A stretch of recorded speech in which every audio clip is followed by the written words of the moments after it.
Hello everyone, how are we doing? Why aren't captions working? Oh, because the window is not open for whatever reason.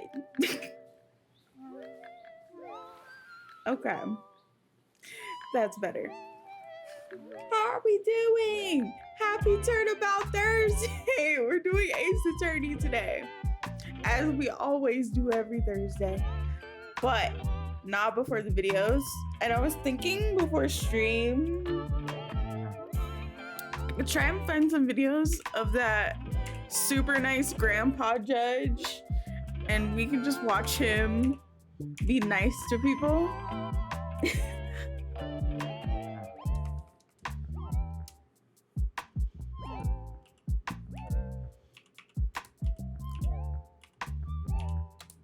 Judge.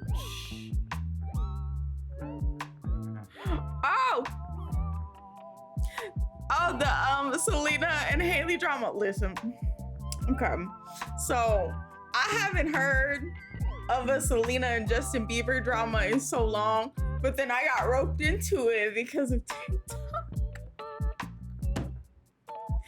And then I saw that Bose made a video about it, and I was like,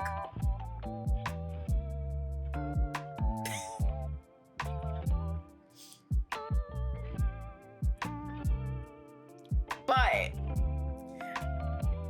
as someone who has watched Selena Gomez's documentary, she does have a documentary on Apple TV Plus. It's a really good doc.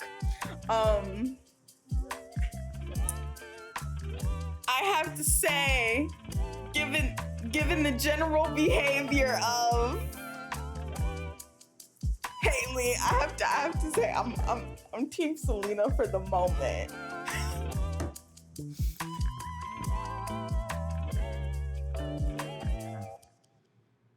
And then Popcorn Planet made a video the other day talking about some party favor that Justin gave out at his birthday party or something like that. And it was a lighter that was like, I'm so thankful I didn't get what I thought I wanted in life or something like that. And people are saying that he's shading Selena, but I think that's a stretch. I don't know Justin Bieber personally, but I feel like Justin Bieber's past behavior tells me that he's one of them peoples that is a follower, not a leader in a sense, that does stupid things for the sake of being stupid, and it gives the lights are on but nobody's home. You understand? Like the talent is up there, but the lights are on, but nobody's home. That's what he gives me. So exactly, yeah.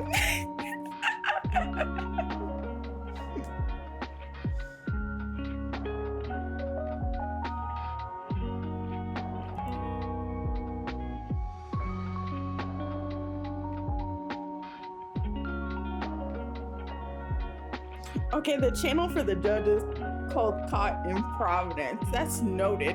I'm gonna subscribe to them. Selena was the best thing he ever had, in my opinion. Oh yeah, hard agree. Like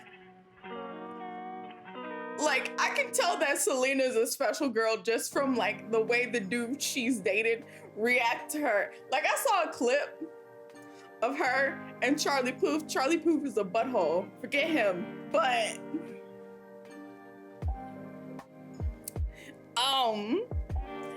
like you could just tell that she has a way of making every guy that she's with feel special. And from what I heard from the fans that have met her, she's lovely.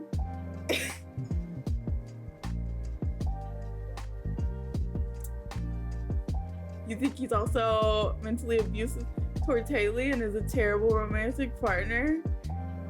And he has no business dating or being married to anyone? Yeah, I could go into a whole deep dive about Justin and the whole little circle he was raised up in. Him being a narcissist would not surprise me. A lot of Christian narcissists come from that come from that circle. But yeah, that does not shock me one bit.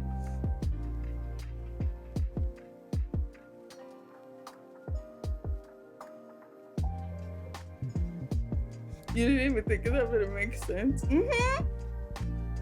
Right, because like Selena's never really messed with anyone.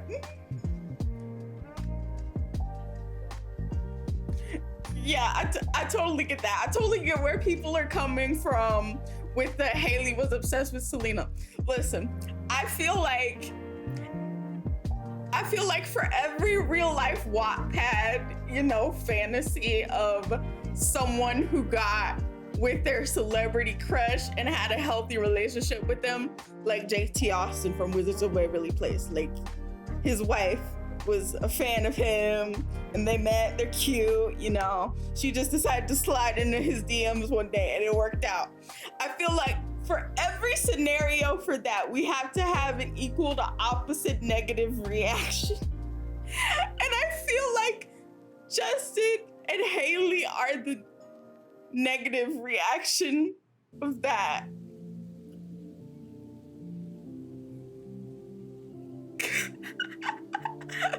No, but if you think about it, it works. That is my universal theory.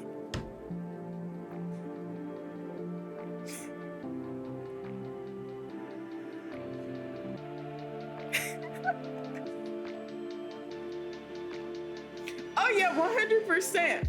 But like, she definitely needs to grow up, because let's be honest, she wasn't fooling nobody with that TikTok. And I mean, you know how people tell like half truths in a lie? Like, I'm not gonna lie to you, she probably was with Kylie and them and they were looking for a sound to do something cute on TikTok. But then in that same breath, they probably saw something that Selena did and was like, let me shade her. I believe that. That's totally possible.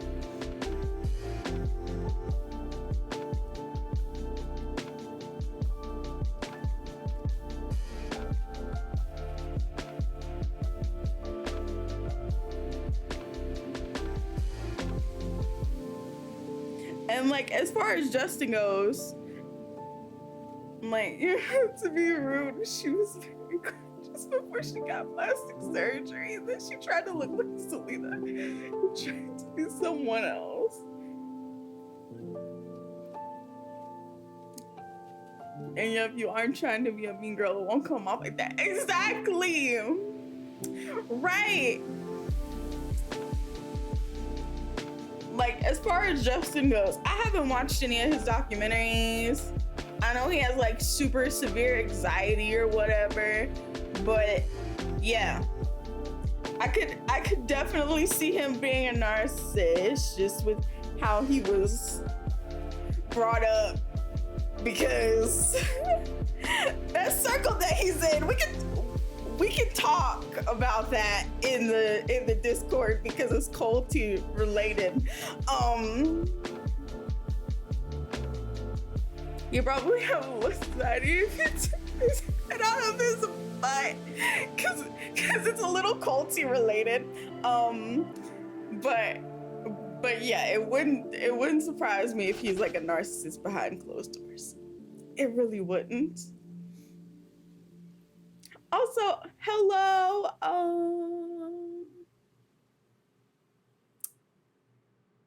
I do not know how to say your username, but hello, friend. How are you? Tell me how you want me to pronounce your name, if you can. My text-to-speech isn't on right now, so. Bo shared some videos where he uplifts himself by crapping on Haley. Oh my gosh. You know, could it be possible that they're doing that to each other?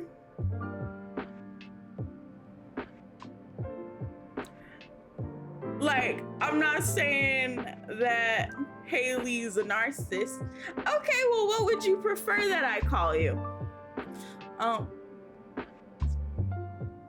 The only reason I'm still with you is because you're hot. Oh my god. Oh, it means Indian man. So what would you prefer that I call you?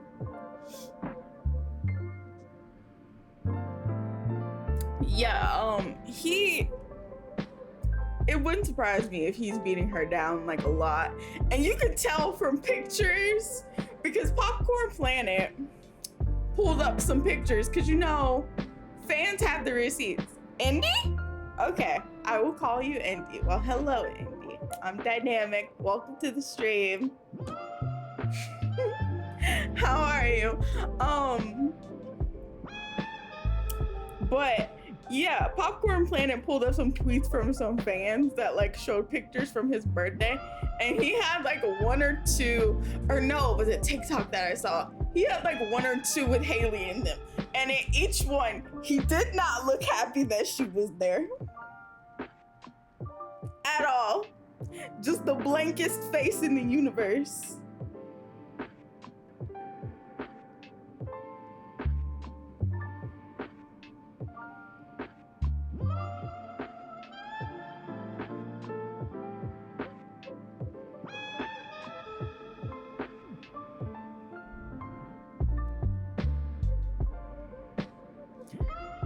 And it's just like, you can really tell when people aren't in a happy relationship. There's one video where he looks like he smacks her upside the head on a public sidewalk. Oh my God, what? Or he's pushing her or something. Yeah, I've seen a lot of reports of them fighting out in public.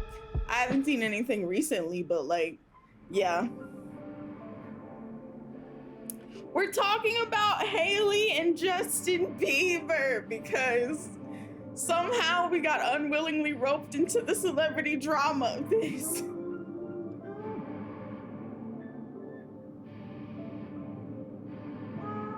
Celebrity drama. Her toes into it. Yes. Bows.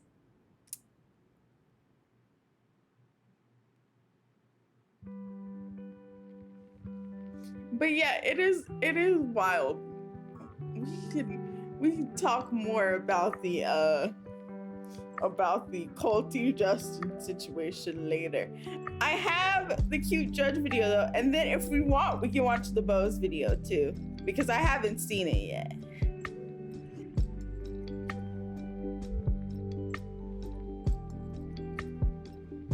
Let me fix my outputs. I swear I'm gonna remember to fix my outputs on the stream deck tomorrow so I don't have to keep pulling up windows and pressing buttons. Okay. Boop.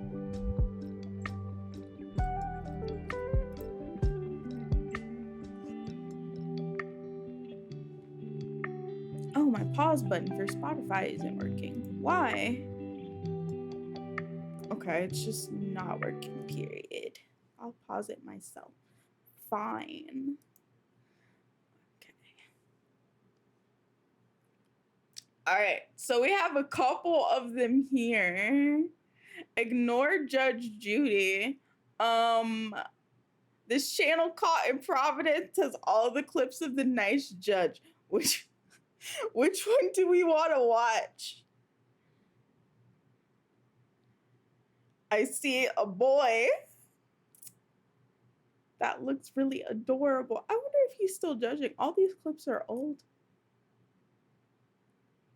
TV too far away to read them. Okay. A lot of these titles aren't really that descriptive. We'll watch the one with the boy first.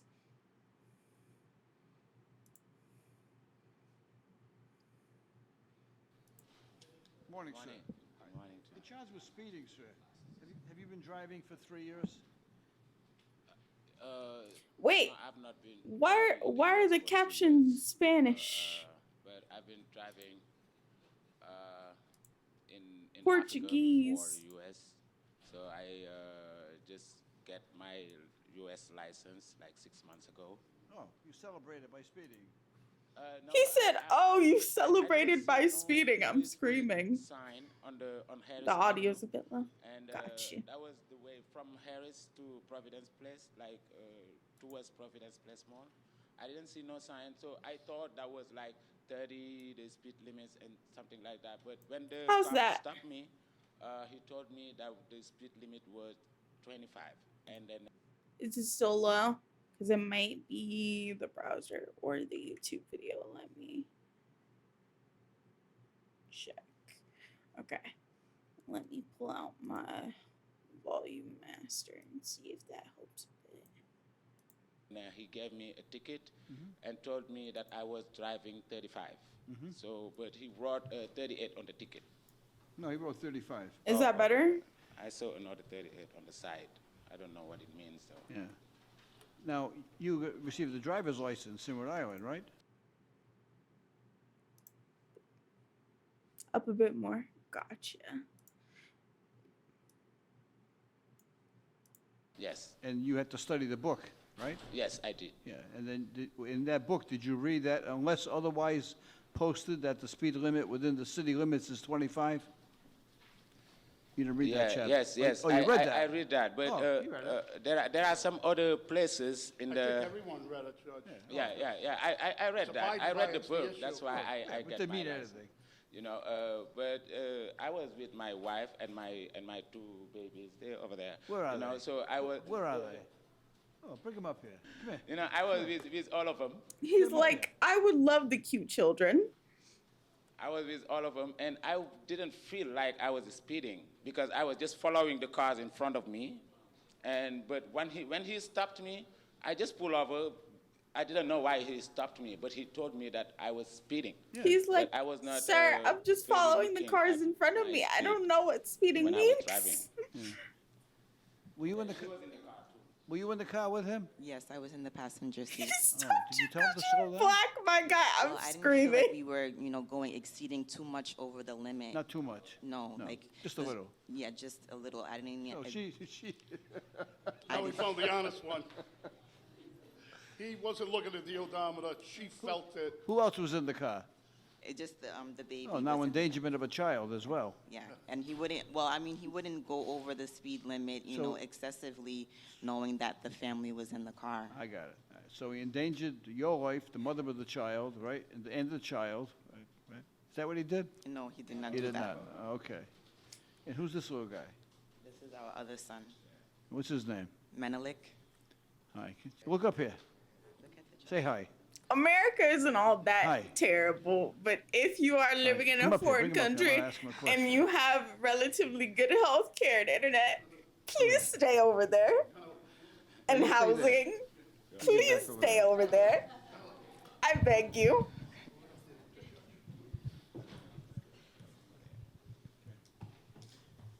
I'm going to ask you two questions, okay? Okay. And you're going to say one or the other. Now, we're talking about your father, right? Now, you're going to say guilty or not guilty. What Oh do you my say? God. Guilty. Guilty.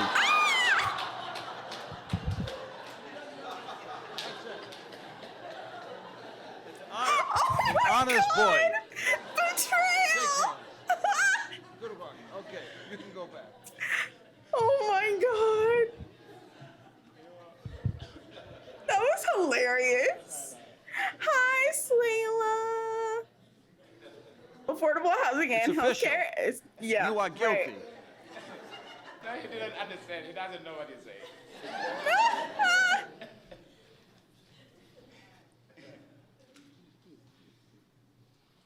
Something tells We me have a people wonderful just sit family. in this judge's I'm gonna courtroom give to you have a credit for your good driving time. record back in Africa. How are you slaying? Okay. I'm Just be screaming. careful down there.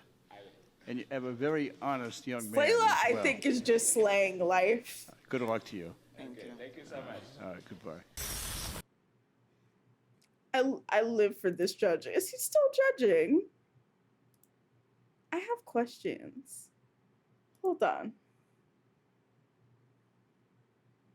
Oh, he That's is. 2022. Wait, this is his whole channel. Hold on. Let me see.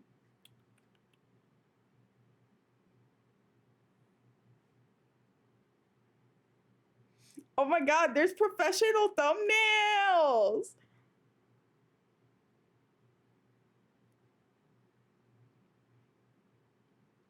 Yes, we have good healthcare and the internet is the cheapest, but I always wanted to have a job in the US and not move.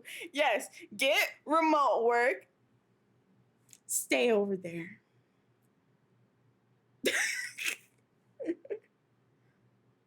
As a side note, I hate how police have a quota and get paid for harassing people.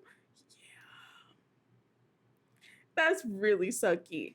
Like, a lot of the police structure, like US police, from the bottom all the way up, right, is like, oh, hi, Greg.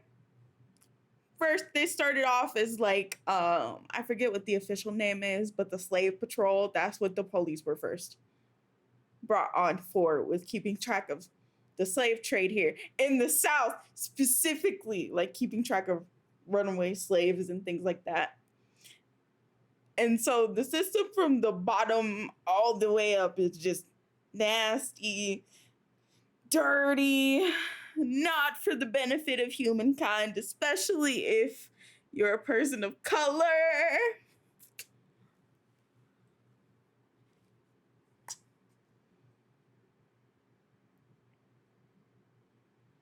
A free ticket to the speeding teacher. I am a teacher's child. I'm obligated. Please hold.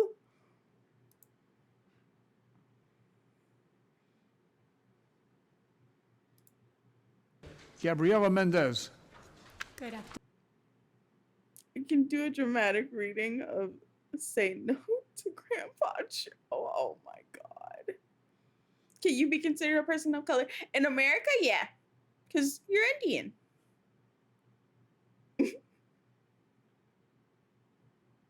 And generally in other melting pot places, yes. Afternoon. Good afternoon, Ms. Mendez. What do you want to tell me about this? Okay, so I am a teacher by profession. Yeah. I've been teaching for over 25 years, so there is no way I will be speeding in a school zone. That's my neighborhood. And if you check my record, I don't have any speeding tickets. My assumption is that... You had 6 parking tickets. Say again? You had 6 parking tickets. No. No. Not now, but- One. No, 6. When? 6. Parking tickets. One parking ticket that I recall. Where are you from?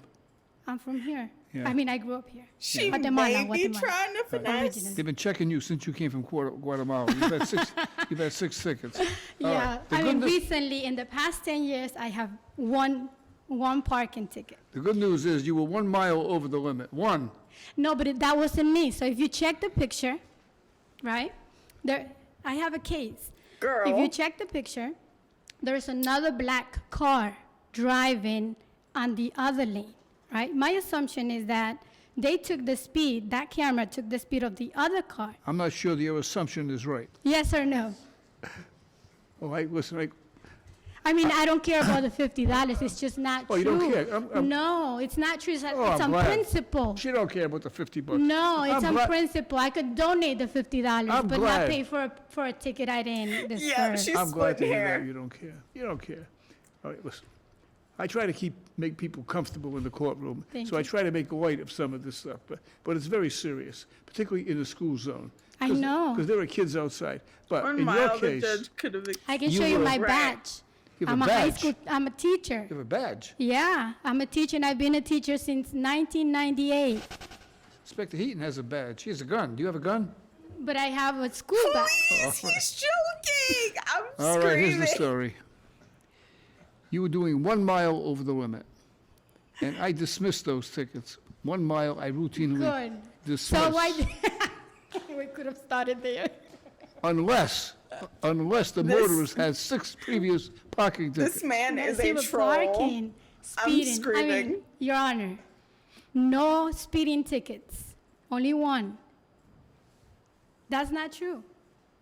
It's the other car. If you had a picture, you'll see a black car right next to mine. All right, here's what, Speeding. That was the 31 was not me. Ma'am, case is getting dismissed. ma'am, Thank you. you're Right. getting But away remember, with they're it. watching You you. can just be quiet. There are cameras. God is always there are watching. cameras all over. Thanks. Have a good day. Now, Thank let me ask you one question, okay? Yes. I've had trouble talking since you came here. Do you ever allow your students to talk? Of course. Oh, I didn't know that. Of course. Yeah. That's how you develop minds, right? All right. Have a way. I'm screaming. This man is such a troll. I love him though.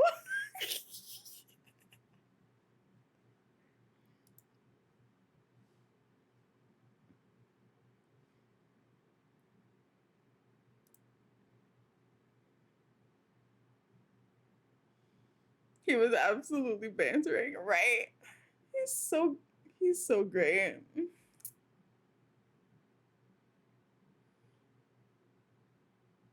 And these thumbnails are very eye-catching without doing too much. It's very nice.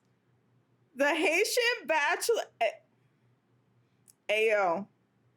Stop. What's happening? Junior Garcia. Good morning. Good morning, Mr. Garcia. Mr. Garcia, you have 10 outstanding tickets. You have 2 red light violations. 10? My Lisa, God. let's look at 870. The first one's on Pleasant Valley Parkway and Valley Street. Take a look at the video. Oh, The light is yellow. The light is red. There's a sign right on the corner. It says no turn on red. You were uncertain. It looked like you stopped and then you didn't know whether you should go or not. I used to go to school in Massachusetts, and then I moved to Narragansett to go to school to URI. And then I just got a job. I just graduated. I got a job in Providence, so I just moved here, and then I didn't know. Did you graduate? Did you graduate from URI? Yeah. You did. So you're making a lot of money now? Not yet, because, you know, I'm an international student, and then I'm getting money, but I have to take care of my mom, my dad, they back home, my little brother. It's a lot of bills, so. And then my mom, my dad, back home in Haiti. Haiti, okay. And how long have you been here? 6 years. Yeah. Are you going back or are you staying? If I can find someone to get married with me, I will stay. Well, what are your qualifications? Oh my God, he There's said, a "I lot need of a girls out there green looking for a card." husband, right? So promote yourself, right? Let's tell us, like, how old are you? Like, what's your vision for the future? Do you want to have children? Oh my So God. assuming there's like 4 beautiful girls up there, and they're interviewing you to get married, right? So what would you tell them?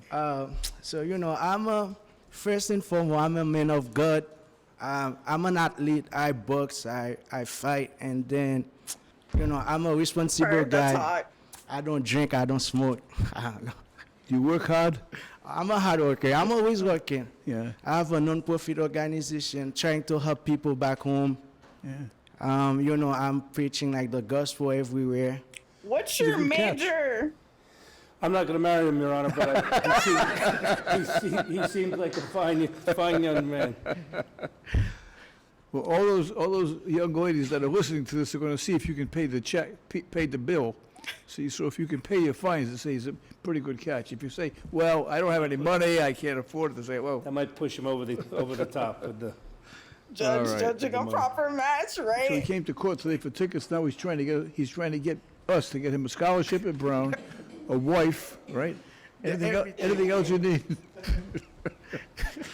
Oh, you're a good sport. Thank you.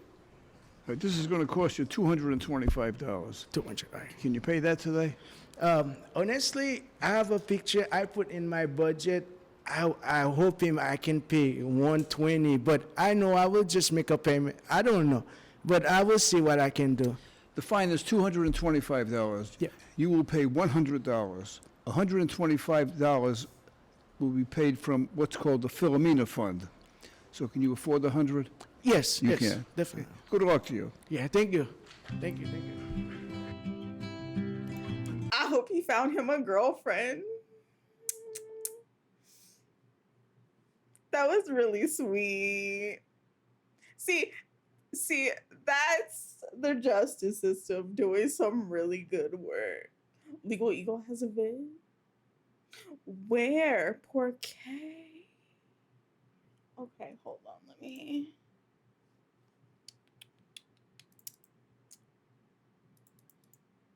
I love how I just Googled super nice judge and it just popped.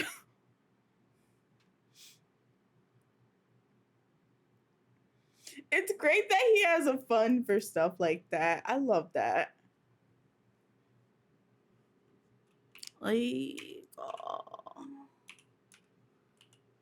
Eagle. Boop.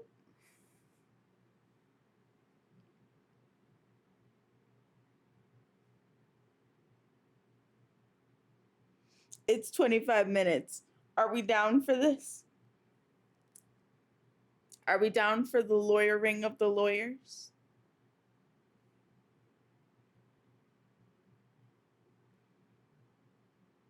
Yellow? Okay. Yellow? Okay.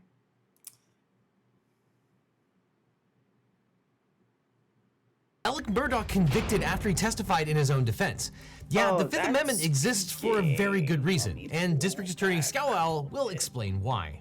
As the trial drew to a close, Los Angeles area double murder expert O.J. Simpson predicted that the Alec Murdaugh jury would acquit the Low Country lawyer of double murder. It turns out that Simpson's powers of prognostication don't really work for murders he wasn't directly involved in. It wouldn't surprise me in the least if this Oh my guy God. beats this case. Not The juice OJ! was wise enough not to testify in his own criminal trial, whereas Murdaugh thought that testifying in his own defense might lead to an acquittal. It's easy to see how he made that mistake. Murdaugh men have been amongst the most prominent lawyers in Hampton County, South Carolina for nearly 100 years. So before I explain why the Murdaugh Hail Mary He got play dragged didn't for that work, on let's dig Twitter into the as he background should. of this disturbing case because it is truly bonkers. Lawyers from the Murdaugh family held the solicitor position in South Carolina's 14th Judicial Circuit for 87 years. In South Carolina, a solicitor is an elected official who serves as the chief prosecutor for a judicial district. A judicial district usually covers multiple counties. It's basically a district attorney, but with a seersucker suit and a southern drawl. Randolph Murdaugh Sr. was elected solicitor in 1920 and served until he was killed by a freight train in 1940. Now, some people suspected That's a terrible that way the to freight die. train incident was a suicide because no one could figure out why Randolph's car stalled on the tracks. But Murdaugh Sr. was succeeded by his son, Like that Randolph man's Murdaugh been Jr., so known many as Buster, times. who held the position for 46 years from 1940 to 1986. During Buster's long tenure, the Murdaugh family's private law firm flourished in the small town of Hampton, population 2,000, because of a unique for real South though, Carolina OJ law needs to that just allowed chill. people He to needs to file just lawsuits stay against in his the railroad house and in chill. any county in the state. The Murdaugh firm is referred to as the house that CSX built because they won so much money suing the railroads. Buster was known as a win-at-all-costs prosecutor. The editing. The South Carolina Supreme Court reprimanded Buster several times for improper jury arguments during death penalty cases. On 2 separate occasions, 20 years apart, he told jurors that if they didn't impose the death penalty on a criminal defendant, he would use his power as solicitor to release other rapists into the community. Yes, you heard that right. It's hard to imagine a worse thing a prosecutor could say in court, but I'm sure prosecutors have. It's fair to assume that the citizens of the 14th Judicial Circuit just might be intimidated by a man who threatened to turn rapists loose as revenge. When Buster was done, Buster's son, Randolph Murdaugh III, Yeah, was that elected makes solicitor and sense. served until 2005. Now we've come full circle. Alex Murdaugh, the now convicted murderer, is Randolph III's son. Alex Murdaugh worked in the family law firm and also volunteered as an assistant solicitor. Alex continued If his there's work one with the thing a solicitor's black man office gonna do, it's until not he put himself up was with indicted that. for stealing from his clients and partners in 2022. Yeah, we're gonna get there. So here's a question. Are the Murdaughs corrupt? Well, there are open investigations Murder into Murdaugh 2 does have a separate nice suspicious ring, deaths that yeah. are linked to the family. In 2015, a high school student, Stephen Smith, was found dead in the middle of a Hampton County road. There were no tire marks or debris that would suggest a vehicle crash. At least one highway patrol investigator and the county coroner ruled the death a homicide, suggesting that the body was dumped on the road. A pathologist, however, concluded that Smith was likely struck by a passing vehicle's side mirror. Alex's oldest son, Buster, named for his The grandfather, editing for this is is so mentioned good. dozens of times in the 2015 investigation reports. Rumors swirled locally that Buster had been in a relationship with Smith. Alex and his brother Randy visited the scene and were seen going right through crime scene tape. The South Carolina State Law Enforcement Division reopened the investigation into Smith's death after officers found new evidence during their recent investigations into Alex Murdaugh. Stephen Smith was killed on Sandy Run Road back in July of 2015. Investigators say his death was originally listed as a result of a hit and run. But his mother has many questions about that ruling. Now the South Carolina Department of Law Enforcement tells WSAV that information from the Murdaugh investigation has led them to reopen Smith's case. They would not say what evidence led to that decision or whether the Murdaugh family was involved in any way. The second investigation. In 2018, Alex's housekeeper, Gloria Satterfield, allegedly tripped over Alex's dogs and fell down the steps of the Murdaugh family's hunting lodge. Alex was the only witness. After she died from her injuries, Alex told Satterfield's sons to sue him for insurance money. Murdaugh referred the sons to his college roommate, lawyer Corey Fleming. Murdaugh and Fleming collaborated on the insurance settlement, but never told the brothers that they had in fact collected on two settlements, one for more than $500,000 and another for $3.8 million. Murdaugh knew that one of the brothers, Brian, was mentally impaired and living on an annual salary of $14,000. Yet he watched as a bank foreclosed on Brian's trailer, knowing that a check from Lloyd's of London had already been deposited into Alex's own bank account. God, the nerve! Murdaugh later admitted to stealing over $4 million from the Satterfields. When a reporter uncovered the Satterfield settlement, investigators started looking for As other a disabled irregularities. person, I want to They fight found him that on Murdaugh was Brian's ripping clients behalf. off Let me left run him and over. right. Alex Murdaugh's empire of lies started to unravel in 2019. Alex and his wife Maggie had two Ram sons, him in the Paul and ankles Buster. one good time. On the night of February 23rd, 2019, Paul Murdaugh and his 5 friends spent the night partying on Paul's boat. All 6 of them were underage. Paul's friends called him Timmy when he was drunk because he seemed to have a vicious alter ego when he was wasted. Witnesses say that Paul drove the boat for most of the night, except for a few minutes when Connor Cook had to take over because Paul was arguing with his girlfriend Megan Dowdy. Paul's friends say he assaulted Megan. The boat later crashed into a piling and they were all thrown from the boat. Everyone survived except for Frank, one, I don't Mallory want. Beach, who's You found dead have a to week get later. in After the contact crash, with him in Alex prison. I visited don't Connor Cook want in the you hospital. in the Alex American tried to prison convince Connor system. that We'll kick Connor you had out been of driving the boat, not Paul. Randolph Murdaugh III, the Wait, is he former calling her solicitor, Megan? Hold arrived on. at the hospital and stopped police from questioning his grandson. Alex and his wife Maggie, Randolph Murdaugh III, visited Connor Cook in Mallory Beach, who's found dead a week later. After the crash, Alex visited Connor Cook in the hospital. Alex tried to convince Connor that Connor had been driving the boat, not Paul.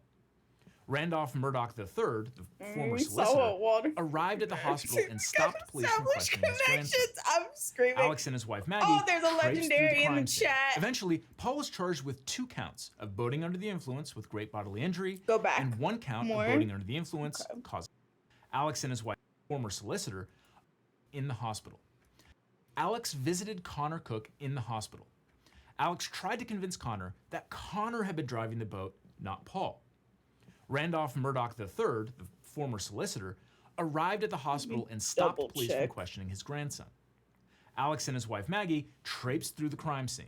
Eventually, Paul was charged with 2 counts of boating under the influence with great bodily injury and 1 count of boating under the influence in the hospital. Paul was arguing with his girlfriend Megan Dowdy. Paul's friends say he assaulted his 5 friends, spent the night partying on Paul's boat. All 6 of them were underage. Paul's friends called him Timmy when he was drunk because he seemed to have a vicious alter ego when he was wasted. Witnesses say that Paul drove the boat for most of the night, except for a few minutes when Connor Cook had to take over because Paul was arguing with his girlfriend Megan Dowdy. Paul's friends say he assaulted Megan. The boat later crashed into a piling and they were all thrown from the boat. Everyone survived except for one, Mallory Beach, who was found dead a week later. After the crash, Alex visited Connor Cook in the hospital. Alex tried to convince Connor that Connor had been driving the boat, not Paul. Congrats, Randolph Layla. Murdaugh III, the former solicitor, arrived at the hospital and stopped police from questioning his grandson. The catch Alex rate and his is like wife Maggie 15% with traipsed an through ultra the ball. crime Oh scene. my god. Eventually, Paul was charged with 2 counts of boating under the influence with great bodily injury and 1 count of boating under the influence causing death. Slate, I'm screaming. Paul Murdaugh pleaded not guilty and hired a state senator who served on the Judiciary Committee to prepare his defense. But Paul never stood trial because he was murdered alongside his mother on June 7th, 2021. June 7th was the date when many things in Alex Murdaugh's life came to a head. Jeannie Seckinger, the chief financial officer at Murdaugh's law firm, confronted him about money that she believed he had stolen from the firm. During the conversation, Alex received a phone call that his father's health had taken a turn for the worse and that he was dying in a Savannah hospital. Seckinger stopped her questions so he could go deal with his father, but a short time later, she realized Alex remained in the office. That check never even came through our books. He stole it, endorsed it, and put it in his Bank of America account, and we found a copy of it on his desk. He asked her about his 401k balances, which he was worried about producing in the Beach family's wrongful death lawsuit. A hearing was scheduled in that lawsuit that could have compelled discovery of I did Alex's see that assets. big essay, The but Beach I family's was lawyer editing said at he the planned time, to so sue I didn't Alex read and the Maggie whole thing. personally because they allegedly kept a beer refrigerator at the hunting lodge and underage kids were free to drink up. Given the scale of Alex's financial crimes, discovery of his assets would have revealed years of Murdaugh's criminality. Later that same night, Alex allegedly found Paul and Maggie dead outside the kennels at the Murdaugh's sprawling hunting estate. Alex called 911 shortly after 10 It o'clock really p.m. is crazy, He Slayla. told police We that he had just returned home after spending most of the evening out. are going to Police be concluded that Paul had been watching shot at the close range twice Netflix with a shotgun, stock and next Maggie had been movie shot night. with a semi-automatic rifle. The murder weapons have never been recovered. A firearms expert said casings does a found very near good Maggie's job body were from a of rifle going in round deep. called Yeah, 300 Sunday. Black. After the murders, Alex told his law partners that he screwed up and would pay back some of the money he had stolen. But by September 3rd, the firm had found more financial irregularities. Later that same day, the partners confronted Alex. Can we and eat he the agreed rich to yet? resign. Not yet. The partners, including day. Alex's brother Randy, agreed to wait until September 6th to announce the resignation. But the next day, on September 4th, Alex's friend Chris Wilson confronted him as well. See, Alex owed Wilson $200,000 after lying to him about a legal settlement. So Alex admitted to stealing from Chris and blamed his behavior on an opioid addiction. And then hours later, that same day after that conversation with Chris, Alex was shot in the head. Yes, seriously. Does this seem like a far-fetched Netflix series yet? On September 4th, Not Alex the actual Murdaugh called picture of the 911 Netflix show. and reported that while he was pulled over on the side of a road with a flat tire, someone had shot him. I got a flat tire, and I stopped, and somebody stopped to help me. And when I turned my back, they tried to shoot me. Oh, okay. Were you shot? Yes, but I mean, I'm okay. Alex later admitted that he hired his cousin Eddie to shoot him, so Alex's remaining son Buster could collect on a $10 million life insurance policy. But apparently cousin Eddie wasn't up to the job because the Where did gunshot they wound get was these just a graze that pictures? temporarily blinded Alex. Eddie would also turn out to be Alex's oxycodone dealer. Alex later admitted I that also he had stole no from his idea law that they were partners and cousins. clients to fund That's his addiction wild. to painkillers. According to Alex, on some days, he was taking up to 60 oxycodone pills. So here's the house of cards the prosecutors were trying to knock down. A very influential family headed by a man with an insatiable appetite for pills. The double murder of Maggie and Paul, who were mowed down on Murdaugh family property, the suicide for hire insurance fraud scheme, and, oh yeah, how could we forget, 99 additional charges by the state attorney general for embezzlement, money laundering, and tax fraud. First was the trial for the murders of Paul and Maggie. The trial was fittingly in South Carolina's 14th Judicial Circuit, the very same circuit for which his family had supplied 3 generations of solicitors. The prosecution really wanted to use the suicide for hire plot to demonstrate that Alex had a propensity for violent schemes. As the prosecutor said, when the hounds are at the door, when Hannibal is at the gates for Alex Murdaugh, violence happens. Not Hannibal. The judge initially ruled that this incident was off limits for the criminal trial. However, during the trial, the defense asked a witness about whether it was possible that drug gangs killed Paul and Maggie. The judge then reversed himself, ruling that the questions opened the door to prosecutors introducing evidence about Alex and cousin Eddie, since Alex was admittedly associated with a drug dealer. The trial's biggest bombshell was an unsent Snapchat video recovered from Paul's phone. Alex told police he had last seen his son and wife 90 minutes before he found their bodies. He said Maggie and Paul were down at the kennels checking on the dogs. So he took a nap, watched TV, then called and left Maggie a message saying he was going to go check on his mother. Alex visited his mother and then arrived at the kennels around 10, where he found them dead. He repeatedly denied being at the kennels before he found the bodies. As it turns out, Paul filmed a Snapchat video just minutes before he was killed, showing a Labrador retriever wagging its tail. He apparently intended to send the video to his friend Rogan Gibson, whose chocolate lab was staying at the Murdoch kennels. Several witnesses testified that they could hear That's Alex's Cash. voice in the background of the video. Noted.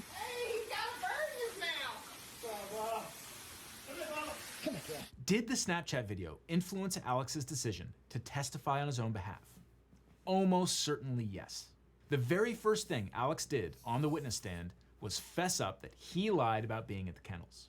Alex admitted it was his voice on off the video. screen with the Were you in chicken. fact Oh, at the okay. kennels at 8:44 p.m. on the night Maggie and Paul were murdered? I was. Did you lie to SLED Agent Owen and Deputy Laura Rutland on the night of June 7th? I did lie to them. And I'm so sorry that I did. Other than lying to them about going to the kennel, There's I was no very remorse in cooperative in his every face aspect of this investigation. or voice. Very cooperative, except for maybe the most important fact of all, that you were at the murder scene with the victims Sorry? just minutes Right. before they died, Prosecutor Waters said. Uh-oh. This admission was just the tip of the iceberg that Alex was about to hit. In every You just criminal watched this trial, the documentary on defendant has a Netflix? constitutional right to It's testify wild. or to remain silent. The right to remain silent during a criminal trial means that the jury is legally prohibited from taking a defendant's choice not to testify into account when deciding his or her guilt. The prosecution can't refer So to the defendant's cricket. decision It's not like to testify watching as an indicator a of drama show. It doesn't even Testifying feel allows the real, but defendant it to tell is. his own story, but he doesn't get to do it unmediated. When a defendant chooses to testify, the prosecutor gets to cross-examine that defendant.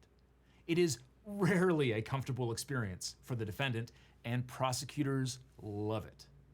A defendant's testimony opens the door to impeachment. Impeachment is just attacking someone's credibility.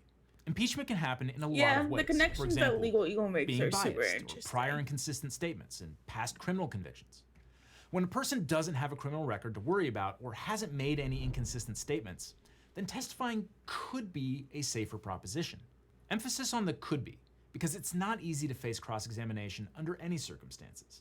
Even a defendant with no skeletons in the closet can be tripped up.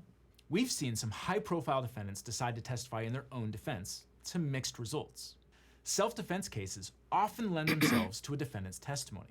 In those cases, there has to be some evidence that the defendant perceived imminent danger of physical injury, and sometimes it can be hard to show that without the defendant's testimony. Kyle Rittenhouse testified that under the circumstances as he perceived them, he didn't have a choice other than to use the amount of force that he did. Rittenhouse stood up fairly well under cross-examination, and at just 18 years old, he really didn't have much in the way of a criminal history or other impeachable matters. In contrast, Elizabeth Holmes was on trial for defrauding patients, doctors, and investors by lying to them about Theranos' technology and business relationships. The subject of her trial was whether she spent years knowingly making false claims.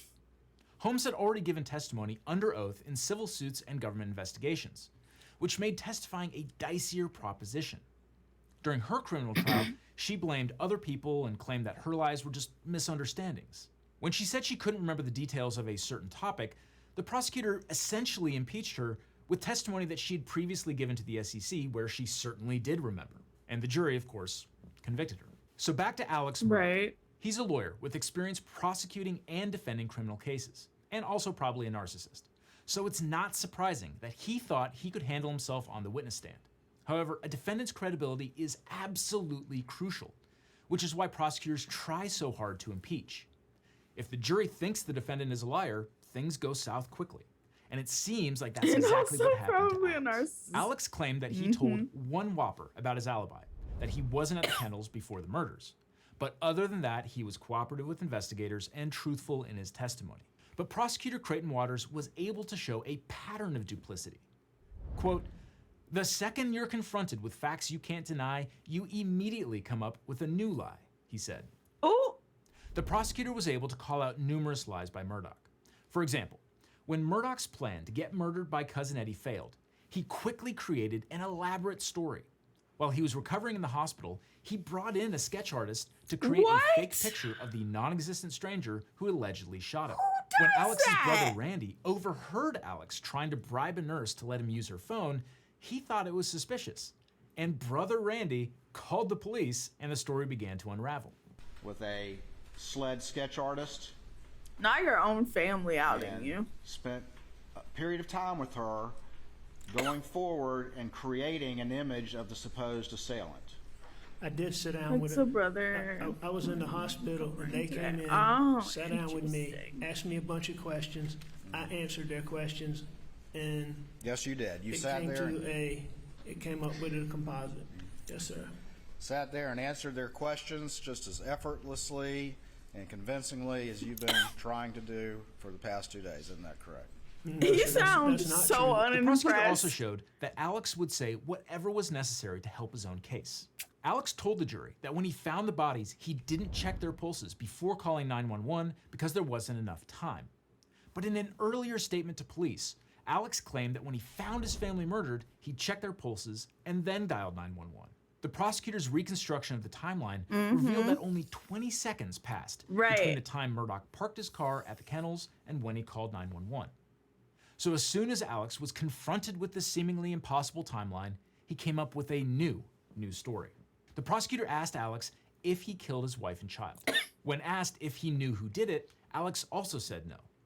But in an earlier interview with investigators, Alex had actually implicated his groundskeeper. He also told the jury that someone angry about the death of Mallory Beach committed the murders.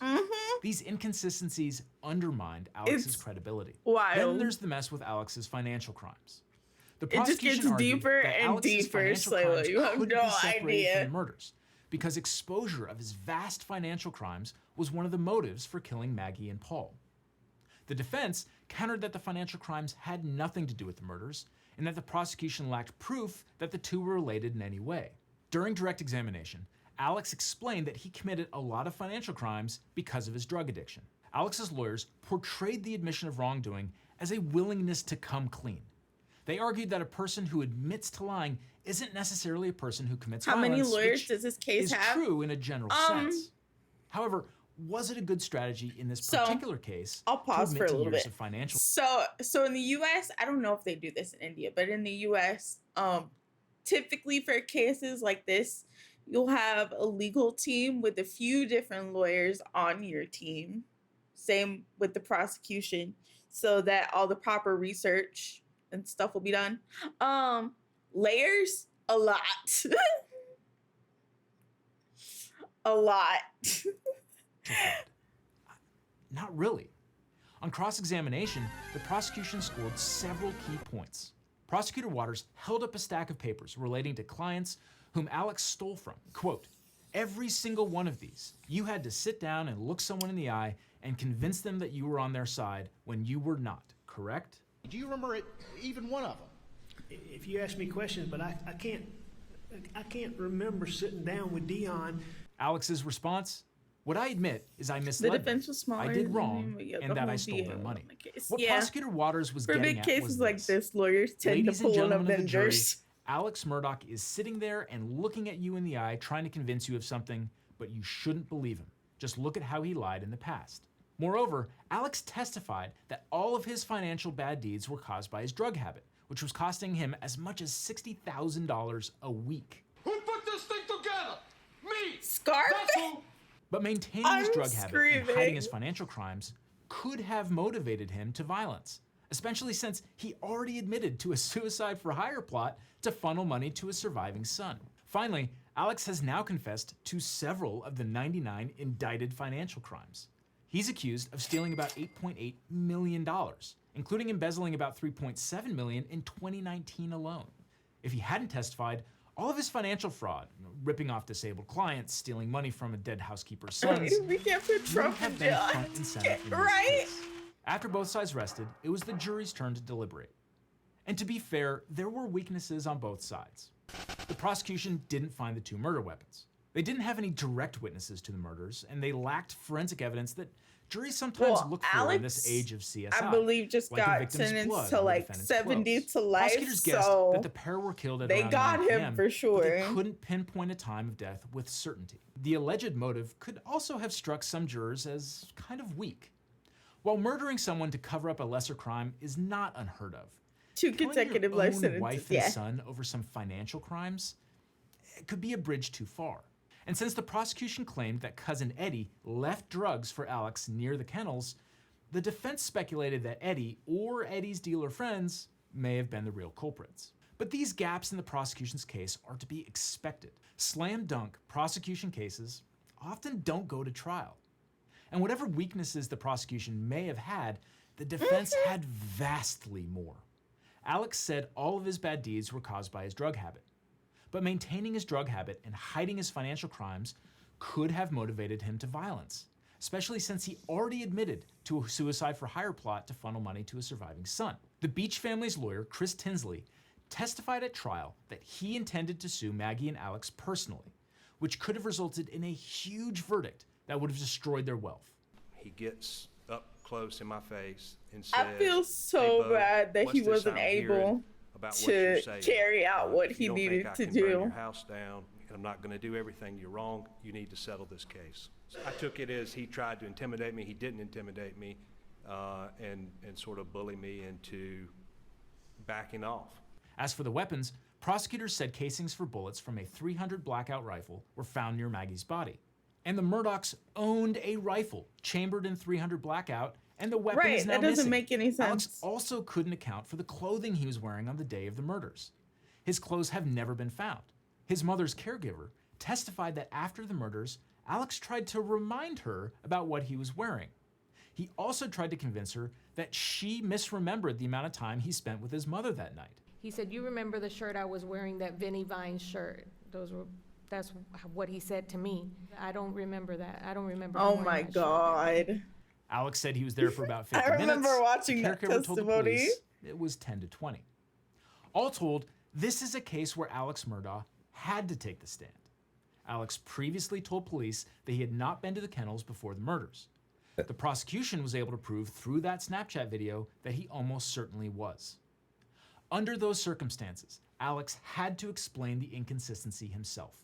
His defense attorney couldn't massage those facts or explain them away. Alex had to do Not you asking what plenty of HelloFresh to defendants have sponsor tried in you, the Greg. past. I'm screaming. I lied about this, but I'm telling the truth about that. By itself, that's not impossible to do. The problem is it opened up everything else. All of Alex's financial crimes and the suicide for hire scheme, and his credibility was shot.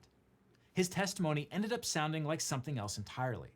I lied about this, and I'm lying about that. The speed of the jury's verdict, just 3 hours of deliberation after a trial lasting a month and a half, speaks volumes. The day after the verdict was read, Alex Murdaugh was sentenced to 2 consecutive life sentences for murdering his wife and son. Rightfully so.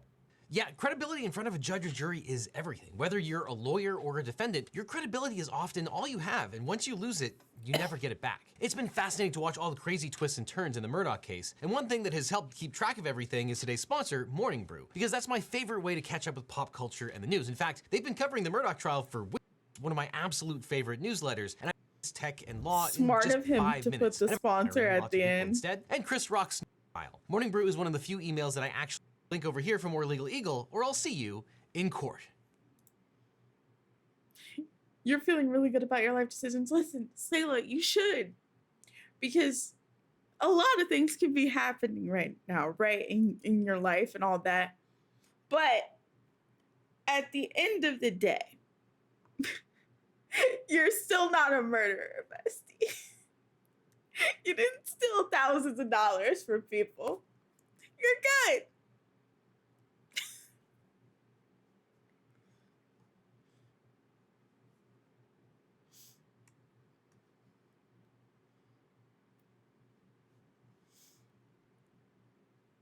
But yes, that is the Murdaugh case. There are so many layers to it. There's murders. There's all sorts of craziness. Slayla 123 has served in the Armada for 11 months. Like a short sub to Dynamic Dynamite 109. Yeah, it is a lot. Dynamite If it's your 109 first time love to. hearing about the case, highly recommend going to Netflix and watching the documentary if you want to like get a full rundown of everything, because they do a really good job of like explaining the family history and how far that goes, etc. So, because it is a lot to absorb. We are watching it in the Discord on Sunday, so if you want to join us in the Discord, we have Movie Night. every Sunday at 3, just chilling and goofing around. But if not, still highly recommend the Netflix doc. I saw Turnabout Thursday and it's turning about. I'm screaming. You got so into the case and you forgot to follow. Well, thank you for following, Eddie. Welcome in officially. All right. So I suppose it's time to switch to some Ace Attorney. We're on the second game. We got to the second game towards the end of last stream. We're in the middle of the first trial, I think. I'm pretty sure. Also, I can't hear my alerts. What's up with that? Let me look at that real quick. Turn my music back on.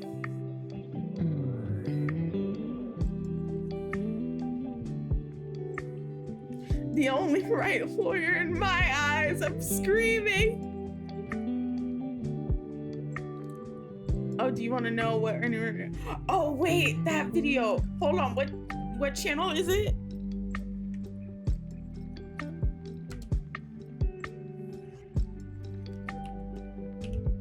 Corgis.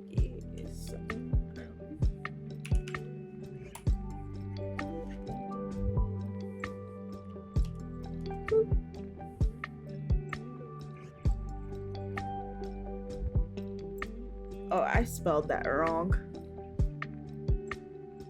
We only do murder mysteries here. Did my camera freeze? Hold on.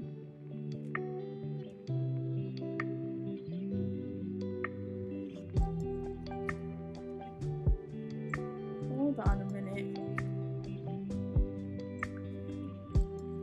Can y'all hear me still?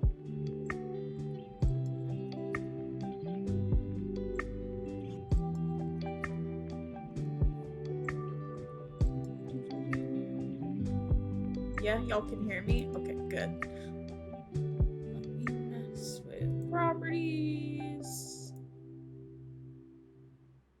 Hold on a second. Boom. Okay. Weird! I'm trying to think. Have I updated OBS yet? I might need to after stream.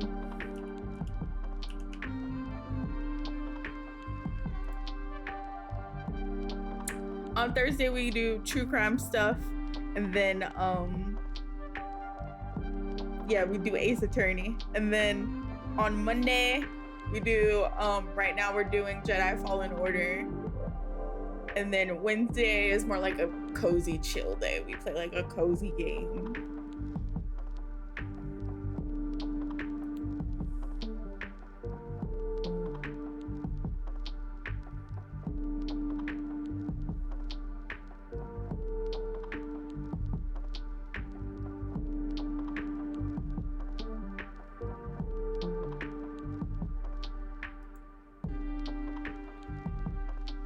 Okay, corgi song. Oh, that's loud.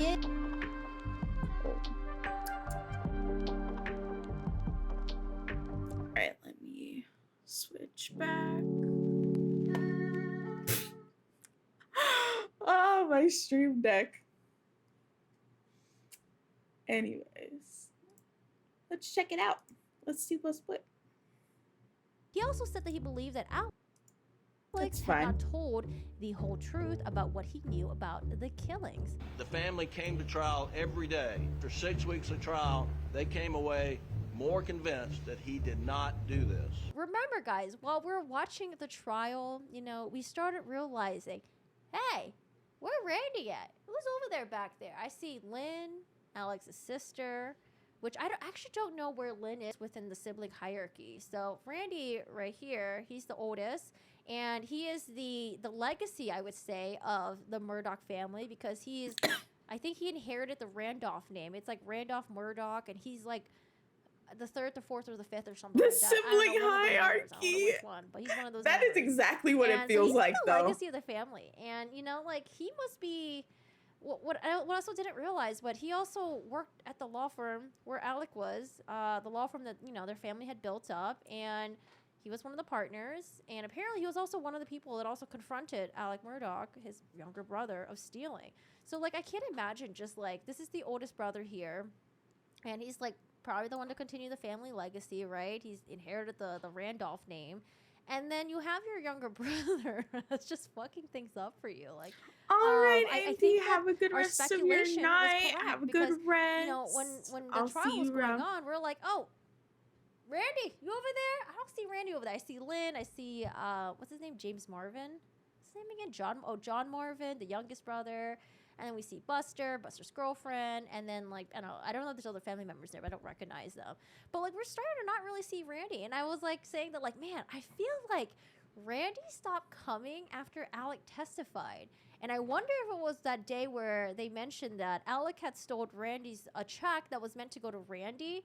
So Alex took that check, cashed it out, but then he was like, "Oh, excuse me, accountant, I lost a check. Can you make me another copy?" And they're I'm like, "Yeah, screaming. sure, why not?" He gets another, like, copy of the check, and then, like, apparently he, like, holds on to it, and it doesn't cashes it until months later. So I always thought that story was kind of funny, because I'm like, damn, this dude is really cunning. He took his brother's check, knew that people weren't going to double check it, and then he stole that money twice. Like, oh my God, this guy, almost a genius.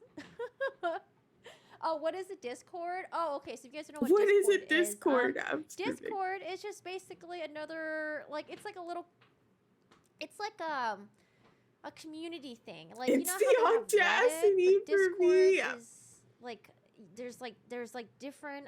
It's like my community, right? And I have different It's a community hub. different threads where you can talk about things in certain topics. And Discord then is sometimes kind you of can like your own little like Reddit. voice chat in there. That and is a you can good post some description. Games in there. I don't know how do you describe Discord? Discord is just basically, a lot of content creators will have their own Discord. It's just basically a place for, you know, for like for everyone to gather together. So yeah, Randy's not really buying Alex's lie. And you know what? And I was speculating that I was like, man, I wonder. You have a whole form, right? I wonder how long the Murdaughs are gonna try to, you know, how long are they gonna huddle around Alec? Like forever? Like, are they just really just gonna protect their legacy and that's all they care about? And it's like protect your family until forever, you know, and then just have the loyalty. Blah.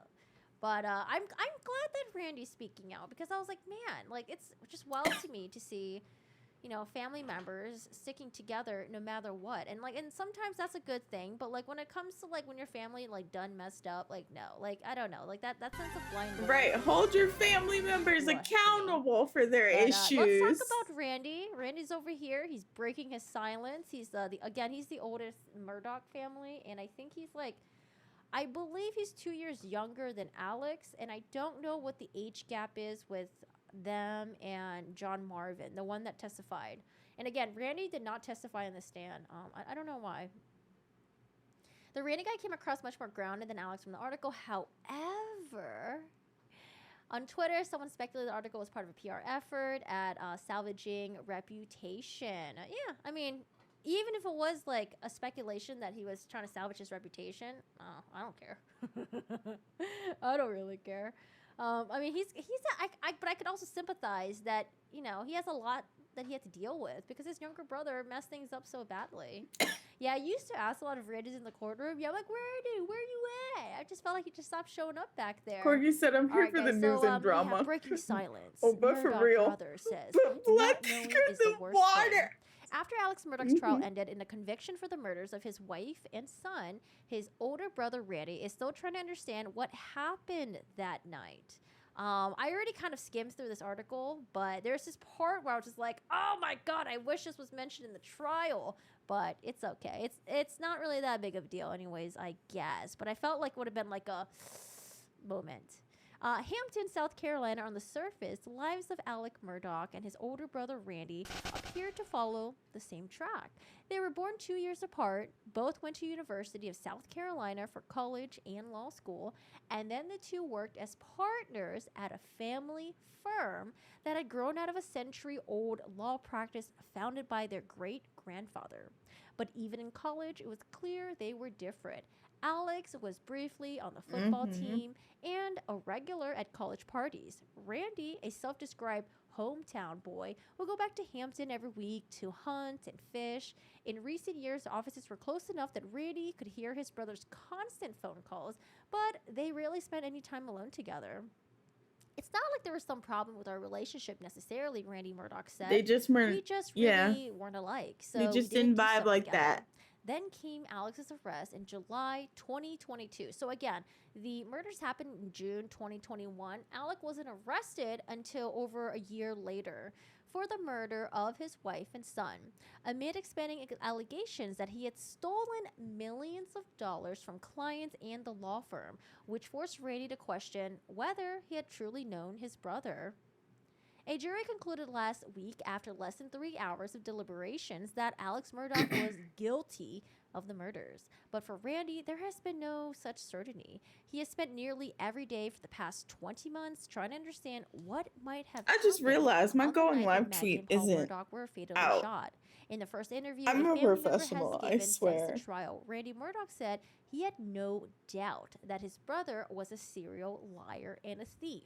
And I did want to mention this as well, because like the people that believe Alec Murdoch, they always come into like my channel and they'll spam the like, oh, just because someone's a liar doesn't mean they're a murderer. Yeah, duh. No one ever said that. Right. Who is saying, oh my God, they're a liar?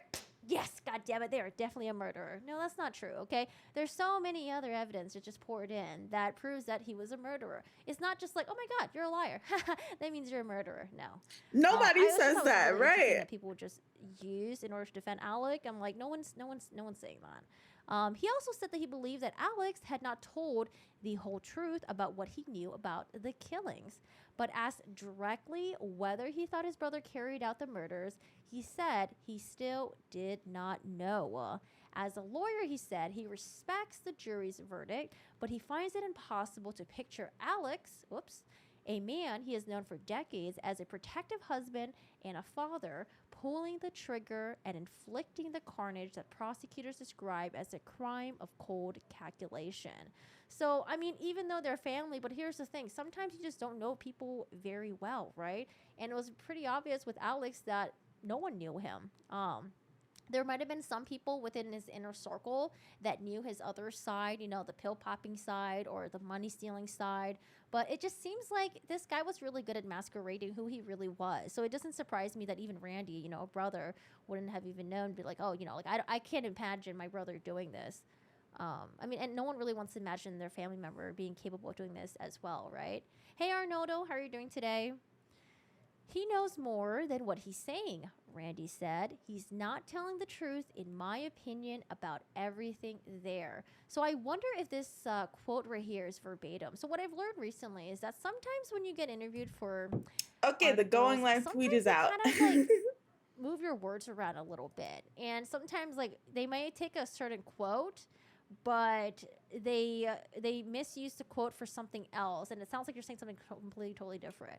So I feel like sometimes when I read these articles, I'm like, gotta take it with a grain of salt. I don't know. I'd rather hear like a video interview that's like unedited, but I know that's not really a thing anymore. That's why I like watching like streams.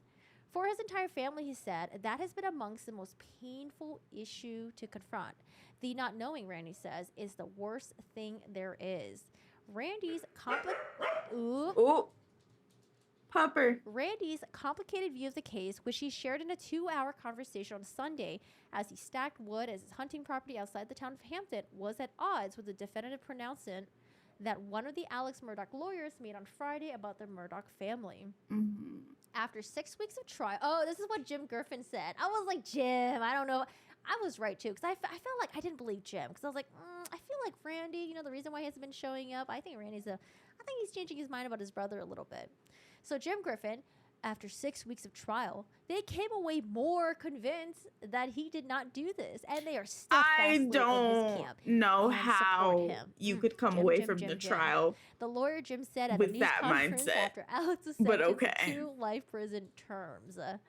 Alex Murdoch's younger brother, John Marvin, testified. Oh, and surviving son, Buster Murdoch, both testified for the defense at trial, saying that he seemed devastated after the murders. Randy Murdoch, okay, so I thought this was really interesting too. So Randy Murdoch, who emphasized that he was speaking for himself and not any of his relatives, was not called to testify. He thinks it is possible no one put him on the stand because he did not align perfectly with either side. In the weeks after the murders, the family mobilized to support Alec. Exactly what he wanted. He wanted people to surround him, to mobilize, to gather, to give him sympathy and all that. So the family mobilized to support Alex, grieving alongside him as he suggested that Paul must have been targeted over his involvement in a fatal boat crash in 2019, a theory that Alec Murdaugh continued to push during his trial. Now, after 3 months after the killing, Randy said the other law partners called Randy in to look at some financial records that appeared to show, without a doubt, that Alex has been stealing from the law firm. Randy and another partner confronted Alex the next morning, he said. In a tense conversation in which Alex admitted to the embezzlement and revealed a serious addiction to painkillers. So I wonder, like, I have no doubt. I think Alex did take painkillers, but I don't think he was popping them. Like, I don't know if he was like seriously majorly addicted. Like, yeah, I think he was addicted. I feel like the only reason why he brought the painkiller thing was just because he was trying to get his way I out feel of like it. that was oh one my thing God, in they're a confronting me for stack of embezzling money. reasons Oh, why I have he an would addiction kill to them. Painkillers, guys. Like, oh yeah, I just need help. Like this, it's not my fault, you know. Which Alex said prompted the thefts, which we already kind of don't believe because it's a lot of money, and it's like people are like, where did the rest of the money go? Randy recalled that his brother seemed relieved to come clean. Alex promised that morning that he would never lie to him again. It took about 24 hours for him to break that promise, Randy said.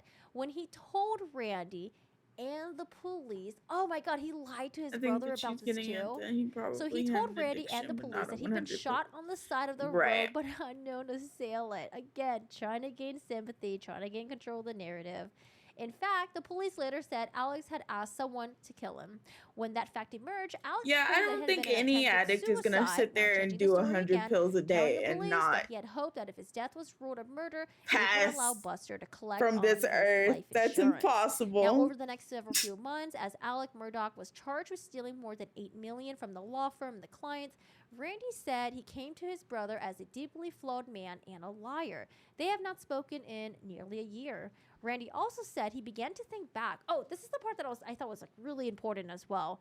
So Randy said that he was thinking back on Alex's behavior in the first few weeks after the murders.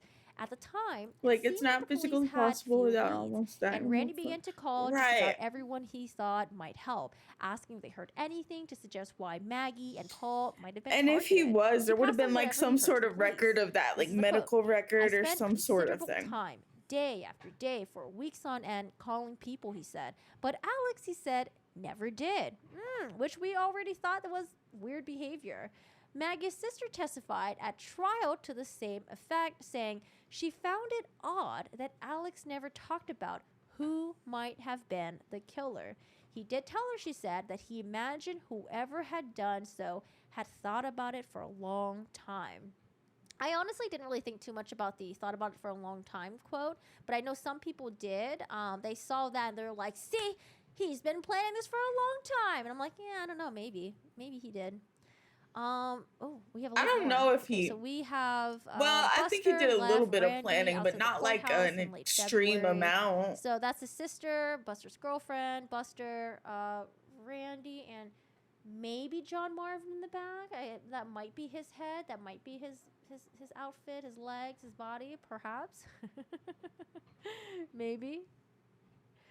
Before the murders, Randy has been content to live a relatively simple life, making a good living at a family firm, raising 2 daughters. Oh yeah, I was wondering if Randy had any daughters or anything like that, or like sons, any kids. So he has 2 daughters and spending weekends outside hunting at an idyllic property just outside of Hampton. But much of that life has been ripped apart as international attention has been trained on the Low County region of South Carolina and his family now. Much of the Murdaugh family is focused on supporting Buster, 26, who has lost his entire immediate family. Randy is continuing at the law firm, including taking on a few of his brother's former clients. He feels the need to explain.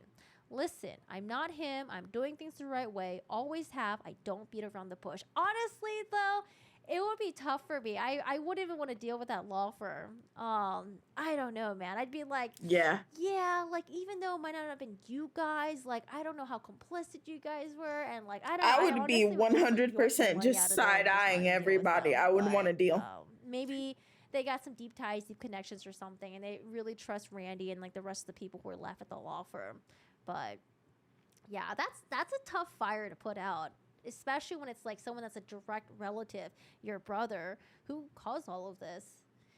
Cousin Eddie was supposed to die, be the fall guy. It just didn't go as planned. I want to know what's going on with Cousin Eddie. Haven't really heard too much about him. Cousin Wait, Eddie might really? just be Lynn chilling. is the sister of the oldest sibling, the Murdochs? Oh, I had no idea, Joy. Where did you read that? I was trying to figure out where Lynn was, but yeah, they only talked about the brothers, and they're like, well, there's also a sister, Lynn. I'm like, well, how old is Lynn? Like, is she the youngest, middle? Like, where's she at? Hey, Hugo.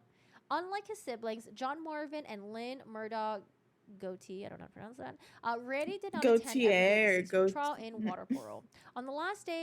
On one day last month, as Alex at a defense table, his every move scrutinized by spectators and people around the country watching on TV. Randy was standing before a judge in a nearly empty courtroom a short drive away. There in the Hampton County Courthouse, he was handling a settlement for a family that his brother had represented long before his embezzlement was exposed. In court, Randy took through each of the extra steps. Yeah, it's impossible for it not to. Those from whom Alec had stolen money. It was overkill, but I have to do that, Randy said. He said he never really expected the murder trial to offer him the definitive answer he had been looking for, but he had hoped that he might be able to stop his lawyer's mind from running through all the possible scenarios of what happened on that tragic night in June 2021. I hope that after the trial, because there's nothing more that can be presented, that I can stop thinking about this. But so far, that has not been the case. So I think this article, we should have just read it from the get-go. There's way more information in here that wasn't covered. The firm was closed and doesn't exist anymore. I heard that they renamed the firm.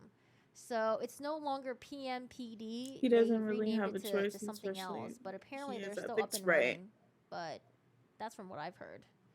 Oh man, what are your guys' thoughts on Randy? The family came to trial every day expecting to hear proof positive that he killed Maggie and Paul. After 6 weeks of trial, they came away more convinced that he did not do this, and they steadfastly in his camp and support him. And that's who's left of the video? Wait, who? What?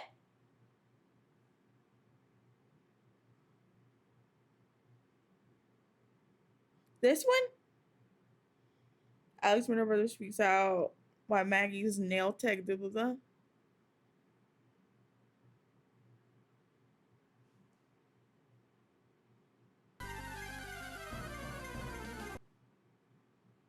This one?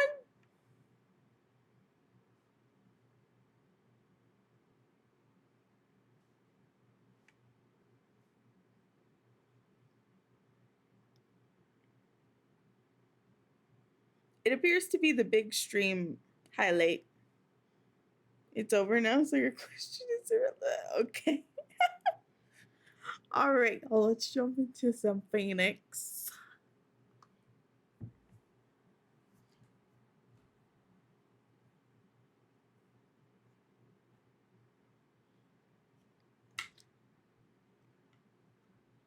Oh, also, True Crime segment. It was so fun. I'm really enjoying doing these segments with y'all. It's also helping my nerves get over like just chatting, because like y'all are here with me and we can just watch things. Like I never considered myself to be like a just chatting person because I find that to be awkward. But like if I'm sitting here watching videos with people who I consider to be buddies, which I do consider y'all to be my buddies, it's less nerve-wracking.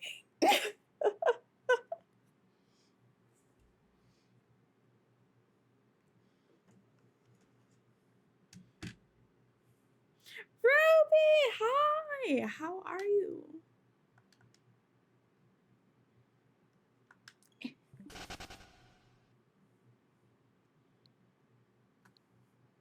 Yes, we are family, Greg. Correct. I stand corrected. We are It's true.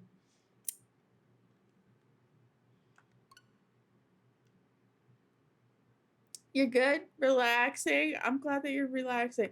We just got past the true crime segment of stream, and now we're gonna do the second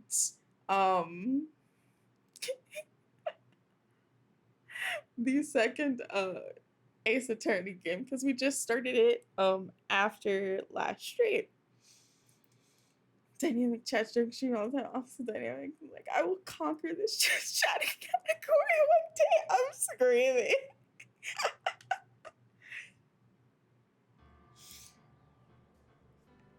Okay, let me fix my audio and stuff. I'm also gonna go refill my water bottle real quick so that I don't have to worry about getting water for myself when we're in the middle of game.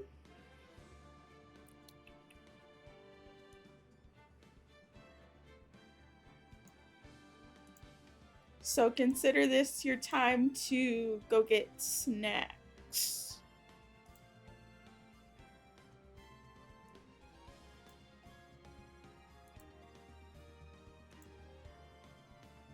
All right, I'll be right back. Now use your strong hand to stir it with a persistent rhythm. Keep going until the juices start to come out. Ma'am! Oh my god! Javari is the most terrifying place in the world? Because there's no wind there? Oh, I just exploded myself. Love that for me. Do you see this? Men fall back. The game literally just assassinated my Beto.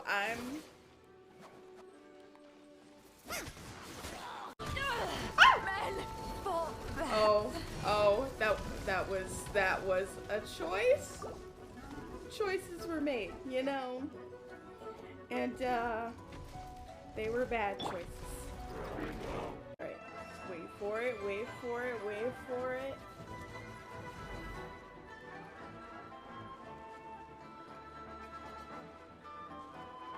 No escape. You can't run from death. Impressive. You are no commoners. That just happened. To continue this I don't want to alarm Mr. Lottrell over here, so I'm just gonna... Oh, too late. Too late.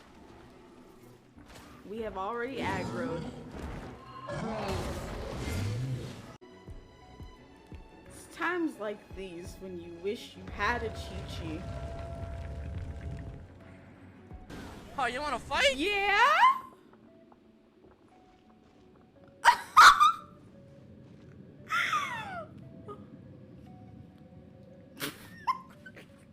I'm so not ready for this.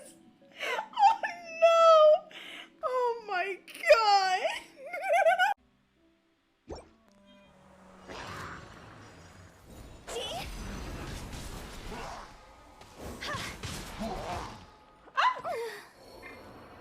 That was poor HP management, ladies and gentlemen. No one else can die. Aw. Sorry, but Byron's gonna leave the job of shattering this poor kiddo's world to you. No. Impossible. Oh no! Why does it feel like I just told her Santa doesn't exist? Why are we still here? Just to suffer? It's like, no, baby. You can believe that coconut milk comes from a magical goat all you want to. It doesn't hurt anybody. These ruin guards were known as field tillers by the people of Conria. Oh, they were farmer robots. What a strange name. That's sweet. It's not like you think. Field tiller was just a code name. The people of Conria like to give code names to their weapons. My The bad for land having is faith not in to be humanity. tilled with farming tools, but rather is to be... Oh no! No! No!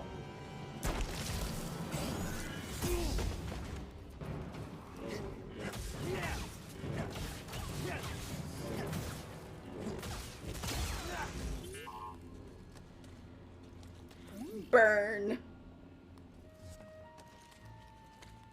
Burn. Burn. I'm a wee bit terrified. Please.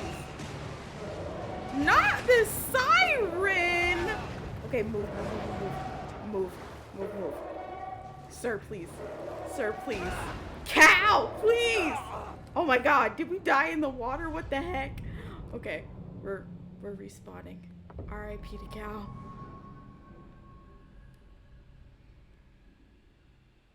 Just a little scared right now. Yeah. Sheik is our only chance for survival. I won't abandon the Wookiees. I'll take any fighters who want to stay. Then you'll be left behind. Troops, move out. Screw you, Forrest Whitaker. We're going.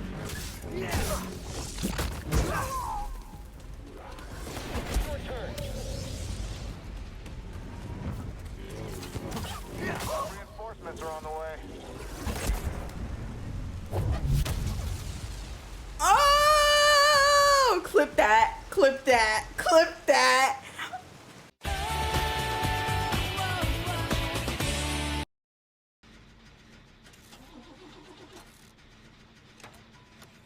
Michael. Hello there. Oh my god. Oh my god. You have Wingstop. What is this? Pretzel, shut up.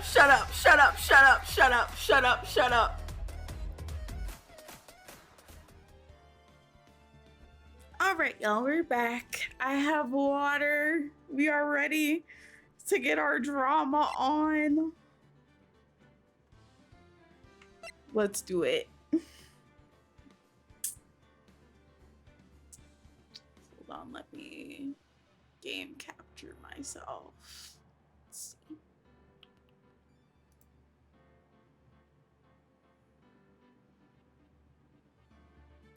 Boom. There we go.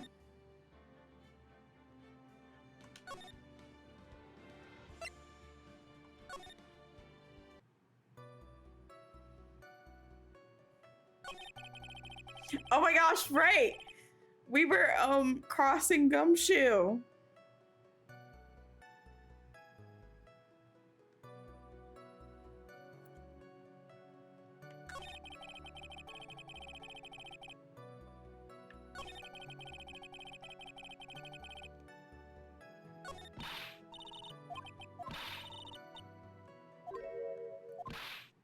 We present evidence. Right, we're supposed to present evidence.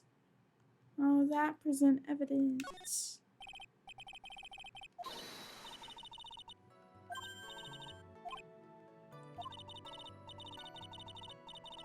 Not only evidence, but people's profiles, right?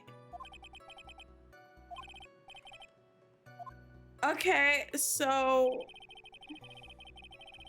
Hold on. R...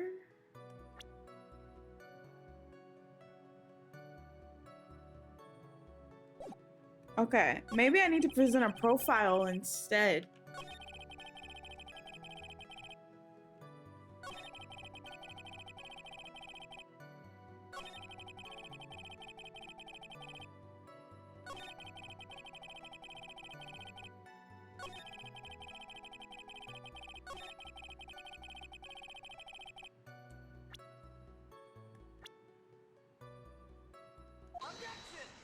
Got it! Let's go!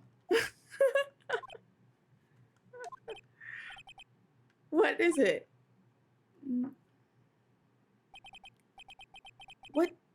What's come over me? Without thinking, I just blurted out, "Objection!" I'm screaming. I yelled it at the top of my lungs, finger outstretched, ready to take on my opponent. Muscle memory! I'm screaming. What a rush! Detective Gumshoe. You talking to me, pal? No thought, only objection. I'm screaming.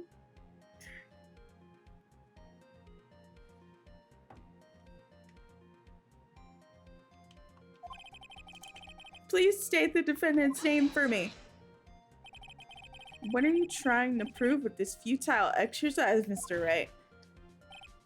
You'll see, this is a very crucial line of questioning. Actually, Mr. Payne, you can answer the defendant's name, if you please. Well, where is this ridiculous question coming from? The defendant's name is Maggie Bird.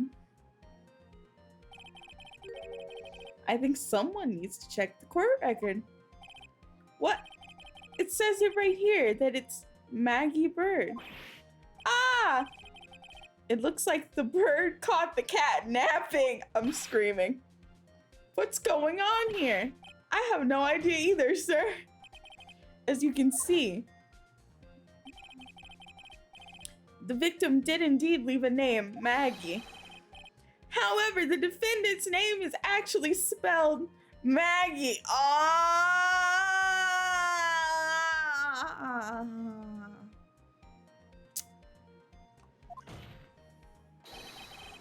That's a blatant contradiction of facts. Oh. How about that? I hadn't even noticed. But maybe the victim didn't know how to spell her name correctly. Sir? We know how to spell our names. That's like the first thing we learn how to do as children. What do you mean?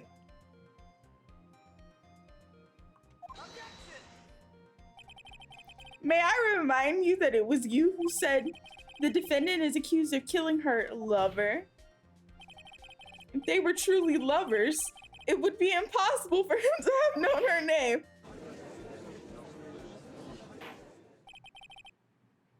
This is very true.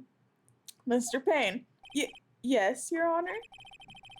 Are you absolutely sure that the defendant and the victim, Dustin Prince, were in fact lovers? Yes, I'm quite certain, Your Honor. They were a well-known couple in the police force. Detective Gumshoe, please testify to the court about the relationship between the victim and the defendant. Yes, sir.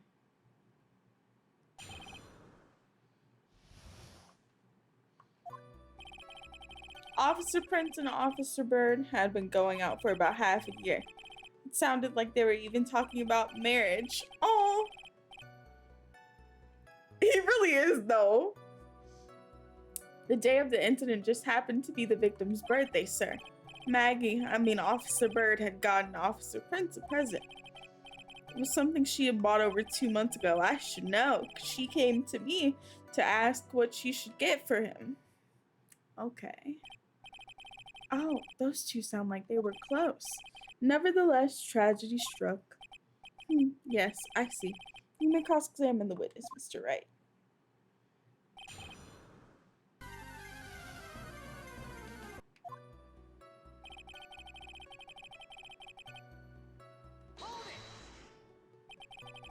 How did you know about this? Every year in March, we have a training camp for us cops. Officer Bird was a rookie at the time, and she and Officer Prince seemed to hit it off. They got close, I take it. Actually, I was supposed to go too, but I couldn't pay the deposit for the trip, so I didn't. If only I had gone on that trip. Oh, nothing, sir, really, anyway.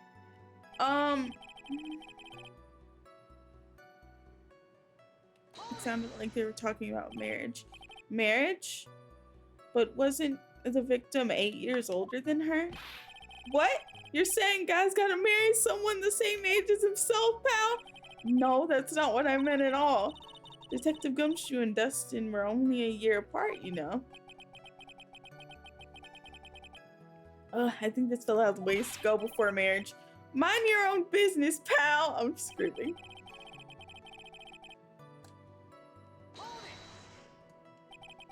The day of the incident, you mean September 6th? Yeah. The victim, Officer Prince, had just gotten off duty at 5:30 p.m. that day. And since Maggie's night shift hadn't started yet, they went to the park for a bit.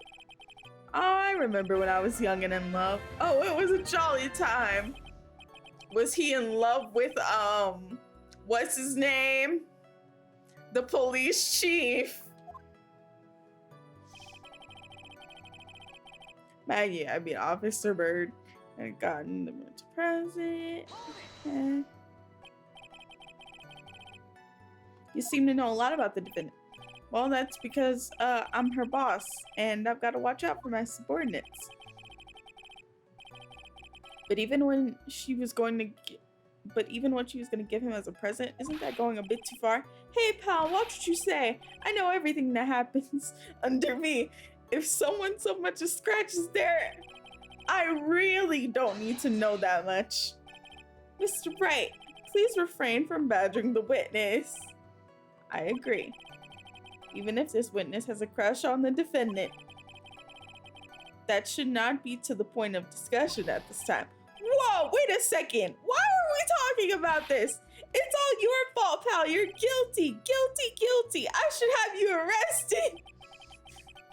I think the good detective is about done here. It was something she had brought over 2 months ago. What was it? Over 2 months ago. Yep, she's a very considerate woman, pal. So, what was this birthday present? She got him a glove. A single glove? Why would she only give him one? Actually, Your Honor, the glove in question is a baseball glove. Oh, I see, a baseball glove. Officer Prince was a huge baseball fan. A baseball glove. Press further.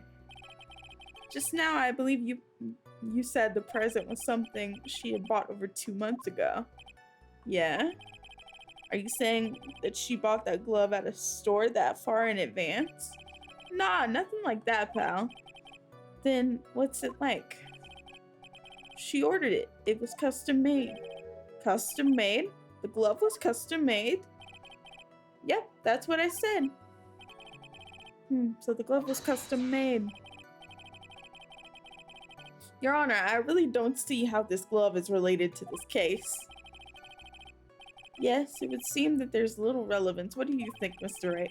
Do you think this glove is really relevant to this case? Of course it is. I don't know where this will lead me, but of course it's relevant. That glove is the key to this whole case. Yes, bluffing to the max. Now this is the Mr. Wright I know. I'm happy you're back, sir. I was wondering how long it'd take. This is great. It has to be relevant to a tutorial trial, right? Pressing people. Feels like I've done this before. As if I used to do this to squeeze information from even the most tight-lipped people.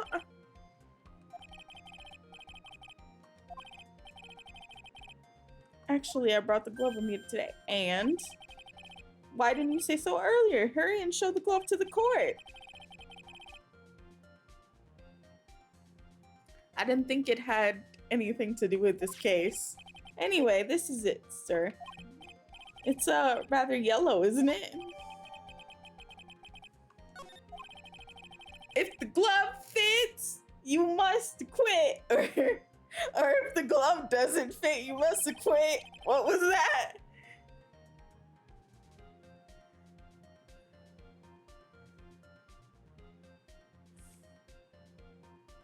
And that's why you had to special order it? Yep, that's right. That and the other reason. I think this court has heard enough. It's clear the victim and the defendant were involved with each other. Yes, that's correct, Your Honor. Now, if that's true, it brings up an important question. Was the name Maggie really written by the victim? I see your point, Your Honor. Detective Gumshoe, please tell the court a little more about the name on the ground. Yes, sir.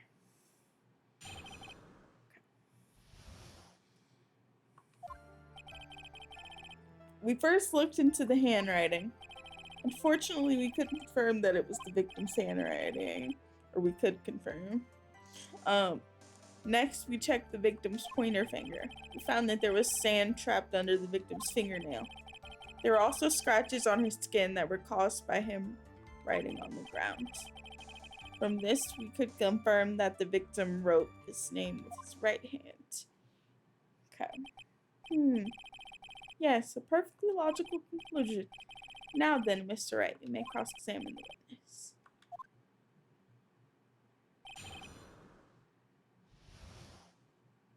Right!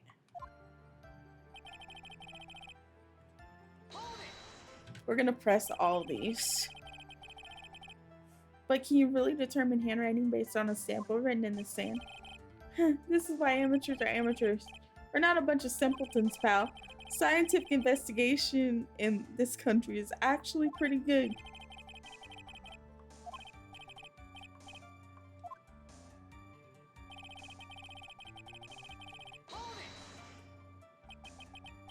So in the end, you couldn't confirm it?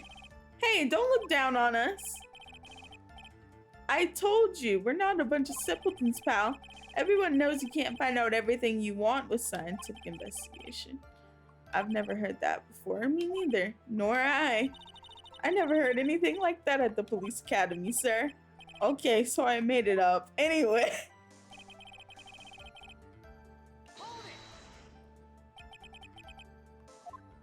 His pointer finger? You know, the one you're always pointing and waving around in people's faces? Ah, don't tell me it bothers you. Every time you do it, I have a mini heart attack. It's like you're trying to kill me, pal. In any case, you examined the victim's index finger, correct? Yeah, we figured there should be something on his finger if he had been writing in the sand. The results?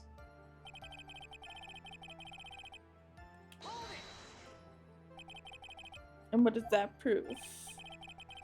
Well, it proves that he did write that name with his own finger.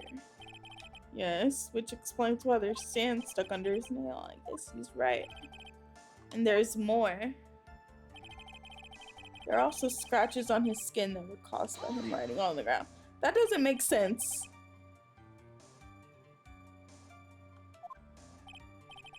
Yep, you can't see them with your naked eye, but they were there. They were so small we had to use a magnifying glass, like a really small one. It's got a really scientific sounding name. You mean a microscope? Yeah, that's it. We used one of those and that's how we found them. I can't believe this guy doesn't know what a microscope is. So.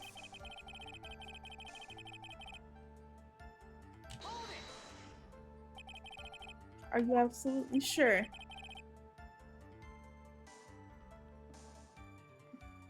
Right! I believe in the power of science. I wonder if my evidence is solid enough to counter with.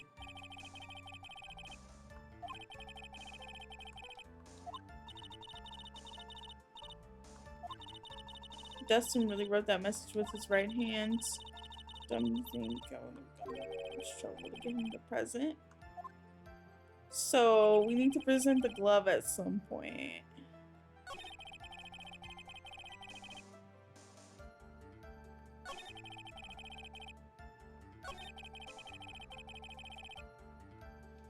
Hold on.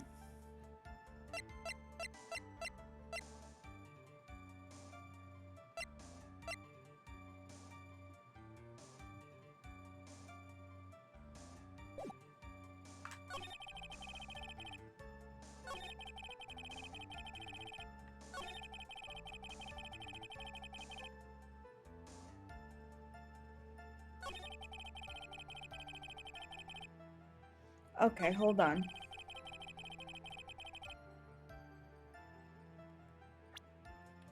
I did. Let's see. Got it! We love to see it. Detective Gumshoe, take a look at this. That's the glove, right? Could you tell the court what's special about this glove? What's special? Never really thought about it, but it's really yellow, and that's about it. Yes, it's really yellow, but that is only one of its qualities, huh? There's another reason why it's special, and what would that be? It's very simple. This glove is made for a left-handed person. Oh! Me, a left-handed person, not realizing this.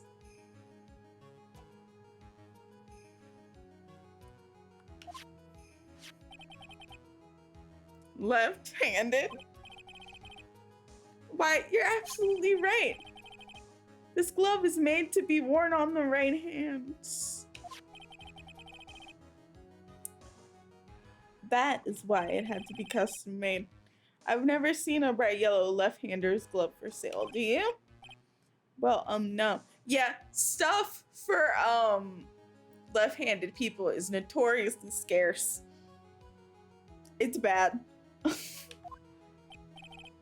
So, detective, which hand did the victim use to write the name with again? That's easy. Look, it's obvious from his picture that it's his... wait a second. Don't forget that the victim was left-handed. Ah! That is... object... Overruled. Please! Mr. Wright, I would like to know what your line of reasoning proves. There's only one conclusion that can be drawn. A left-handed person could not have written a message with his right hand. Therefore, the person who wrote the name Maggie could not have been the victim. Order, order! When you think about it that way, then yes. It's not possible that this name was written by the victim himself. Then that means Maggie is... No! It's not possible, Mr. Payne! Yes, Your Honor. The evidence the prosecution has presented has failed to prove the defendant's guilt. In fact, I believe you have proven her to be innocent. No! Alright, you did it, Mr. Wright. Woo! I feel like I can breathe again. Seems that we've reached the conclusion. You did a fine job once again, Mr. Wright. Me, Your Honor? Ah, well, thank you, sir. See, you got complimented by the judge again. You're really good. And that's why you can't give up being a lawyer, sir. Are you joking? I'm ready to retire. I'm screaming. I will now announce my verdict. This court finds the defendant Maggie Bird. No, not yet. Why? I mean, please give me a few more minutes. What do you need? What is the meaning of this, Mr. Payne? The prosecution is not finished yet. What do you mean? We would like to call our next witness to the stand. What? And what did this witness witness? The moment the victim was pushed to his death. What's more, he saw the very face of the culprit. What the heck? Right. Order! Order in the court! I believe a recess is in order. Afterward, we'll hear from the new witness. I had a feeling that was a bit too easy. I need more information. I'll have to see what I can find out during the recess. I can't let my guard down. It's only gonna get tougher from here.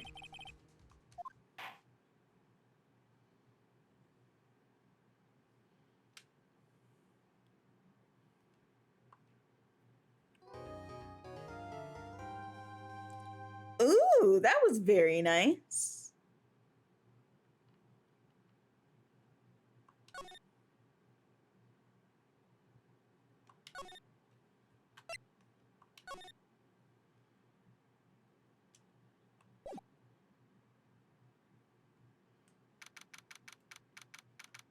Let me take a drink of water.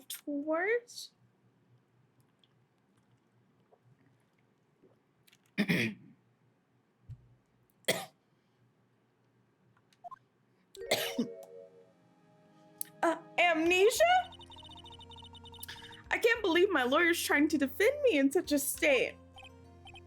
Why didn't you tell me, sir? I'm sorry I didn't mention it to you. Oh, I know what to do. I heard you can fix something like this with a really strong shock to your system. Come on, lower your head a little. A Maggie kick should be all you need. No. I think I'll pass on this one. Come on. I'm sorry. Whenever I see someone in trouble, I have a hard time leaving them alone. I tend to stick my nose where it doesn't belong and try to tackle everyone's problems.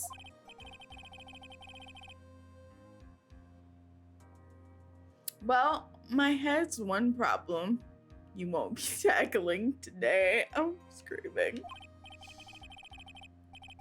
Well, we're here to solve your problem first. We can deal with mine later. For now, do you think you can fill me in on a few things? Of course, I'd be honored to. Well, I guess we'll start with my name then, and I can tell you about me. No, that's okay, really. I think I know you and your name pretty well by now. I was wondering if you could help me figure out a few things about myself. So my name is Phoenix, right? What a weird name. This is serious. You really don't remember. I'll tell you what, sir. You can have this back and maybe it'll help. This is business card? I got it from you. It's my most prized possession. You can borrow it for now, but please give it back, okay? Okay, there are some numbers written on the back. Oh, that's your cell phone number. I guess for now we should stop talking about me and start talking about this case. This case? Yep, could you think of anything that would be helpful for me to know? What can I tell you? I can't think of anything other than the incident with the cell phone, but... Cell phone? Yeah! Your eyes lit up when we talked about it at the detention center, sir. Hurry up and tell me. This might be very important. Okay, Roger. It was on the day of the crime, just before 6 p.m. I picked up a lost cell phone while on a walk with Dustin.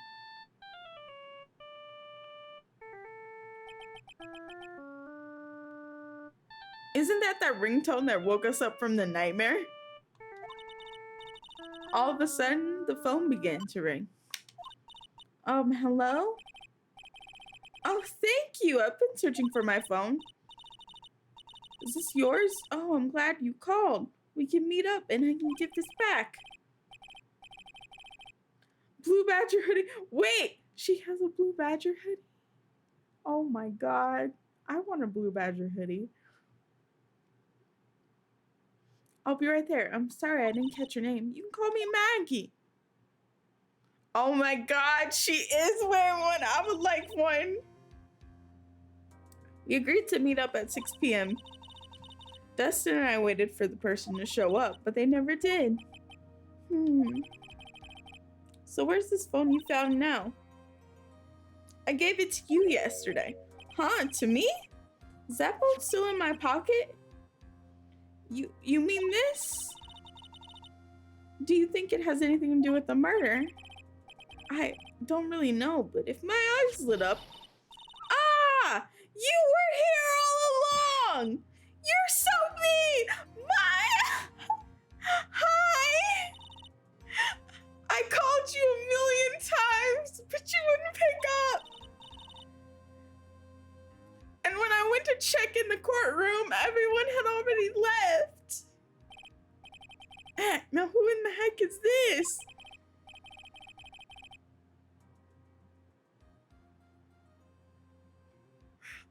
Let me guess, I'm supposed to remember this girl too.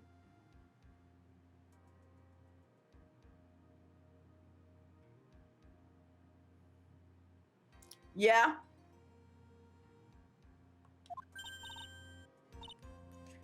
Hey, good morning, Maggie. And good morning to you too, Maya. So, how's it going? Is there a word for worse than abysmal? Oh, and what if I said everything will be fine? That's right, it's Maya to the rescue with the ultra-decisive, super important evidence. Here you are, Nick, the thing you wanted me to bring. Huh? Oh, thanks. What the heck is this? A list? It has about 20 people's names and phone numbers written on it. It was kind of tough, but I managed to dig up some dirt. It looks like these guys are up to no good. No good? As in, there is a group of con artists the police are currently investigating. I think these guys are members of that group. Why would a group of con artists pop up in a case like this? Don't look at me! And where did you get this list from in the first place? What? Don't you remember, Nick? You're the one who asked me to look this up yesterday. Oh, is that right? These numbers were in the memory of that phone Maggie found. So that's where they're from. You're awfully forgetful these days, Nick. I hope I never get to be a forgetful old prune like you. Ma'am, he's in his 20s. Maya, actually, Mr. Wright is... Mr. Wright, recess is now over. Please bring the defendant and return immediately to the courtroom. Oh, oops. Guess you have to get going. We can talk about you being old later, Nick. Wish us luck. I guess I have all the pieces now, more or less. All that's left is to put it all together. I'm not gonna lose this. I can't. Come on, Nick. Better get a move on. Yeah.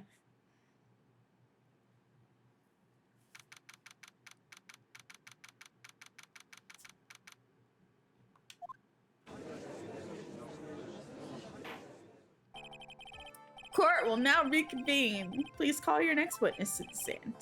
Yes, Your Honor. But before I do, if I may say a few words. What is it, Mr. Payne? It's about the next witness. He has a tendency to say things to rub people the wrong way, you see.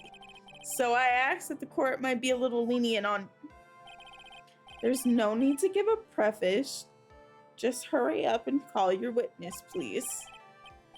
Yes, Your Honor. The prosecution calls its next witness. A drifter who was taking a walk in the park on the day of the murder. Okay. Wait! That's who knocked us out!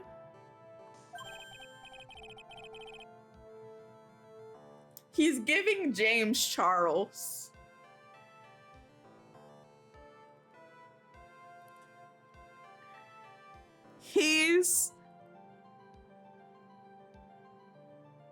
He's giving James Charles. Is it just me?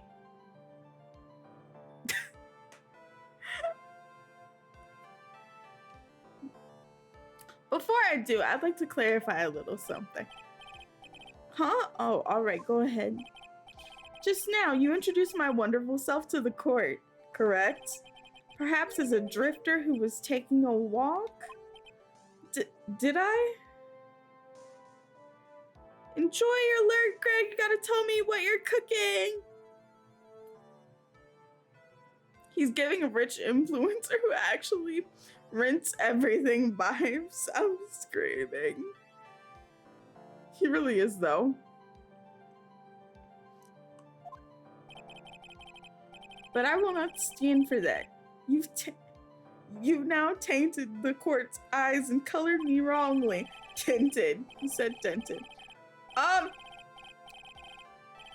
It's going by too fast. What? I feel like he just said a bunch of important things and I missed all of them. What is he, a human chatterbox? I have to question him.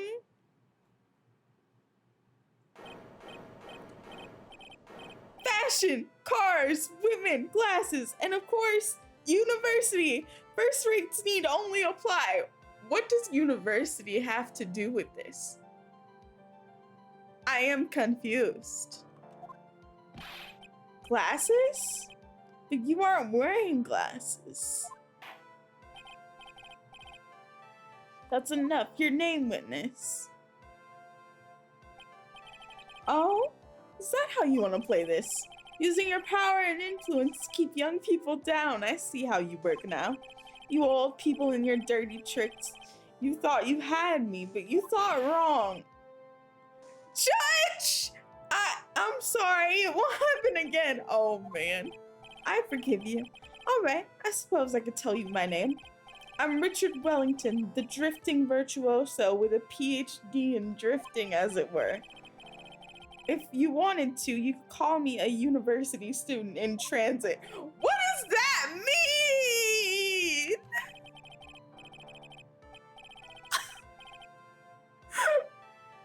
On the day of the murder, you were taking strolling through the park, correct? It would appear that you're attached to that word. If you must, then by all means. But I remind you that I am in no way a prepubescent English boy out on a walk with my mommy. But you know, anyway, please testify to the court what you saw during your walk through the park. See, you said it again, taking a walk. You know, what you witnessed will do, Mr. Wellington. He's gonna be a trip.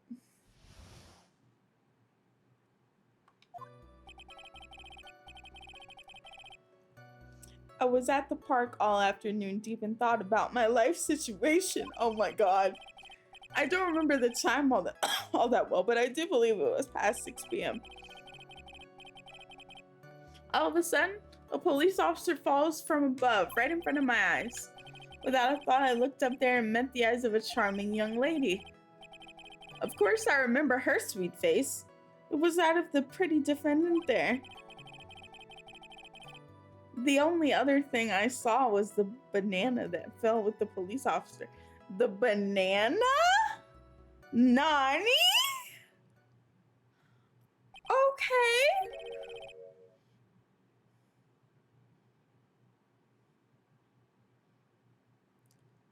Yeah.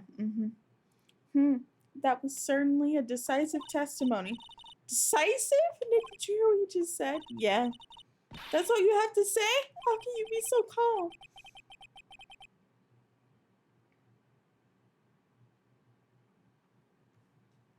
Oh, you did put things in chat? Hold on, let me see.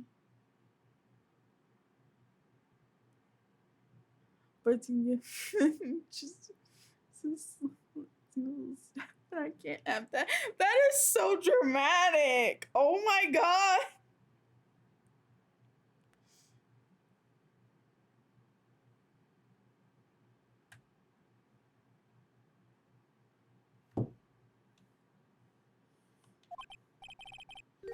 It really is motive.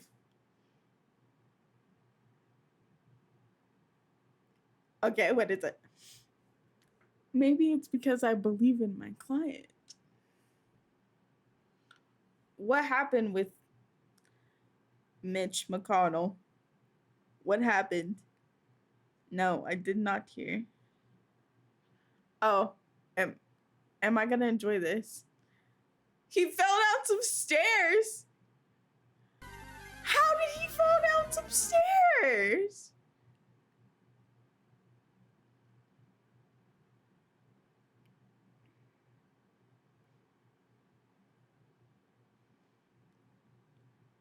I'm like, that's wild to think about. I'm gonna have to Google that afterwards.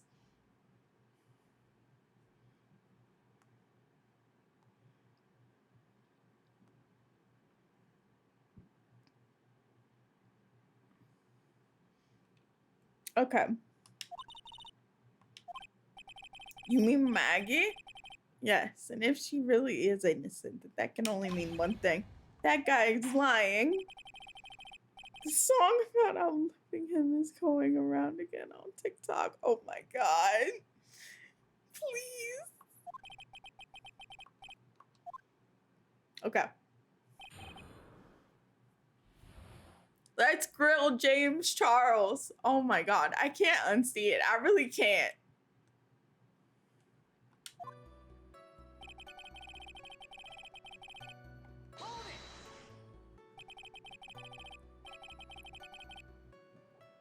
James Charles Wellington. Yes, precisely.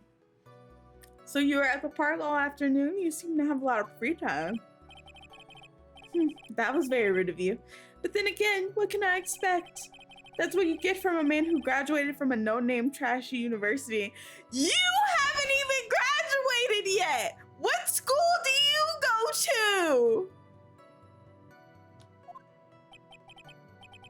go to? No name? Trashy. Now this might be hard for a mush-headed, feeble-minded baboon like you, but I think I have to think very carefully about the future of our great country. But I thought you said you were thinking about which college to go to just now. Oh, please. Which university I go to will directly affect the future of this country. That arrogant little snot, he really is. I don't remember the time all that well, but I do believe it was past 6 p.m. Let me look. It really is Elizabeth Holmes! Oh my god, stop.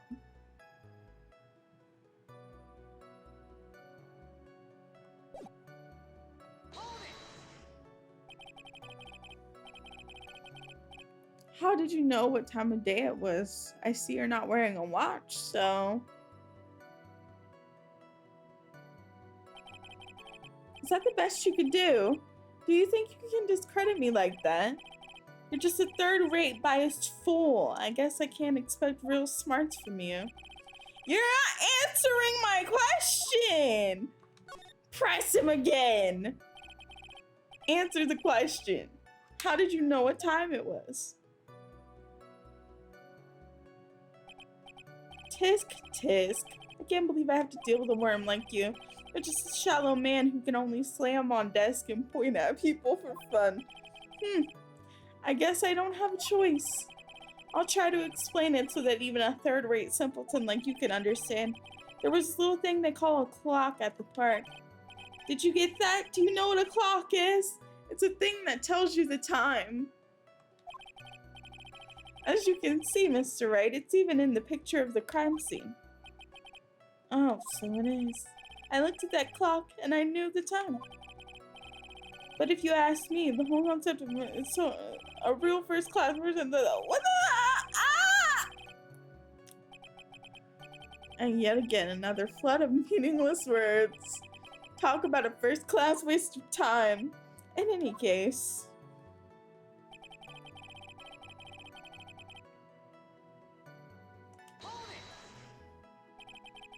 And how did you know he was a police officer?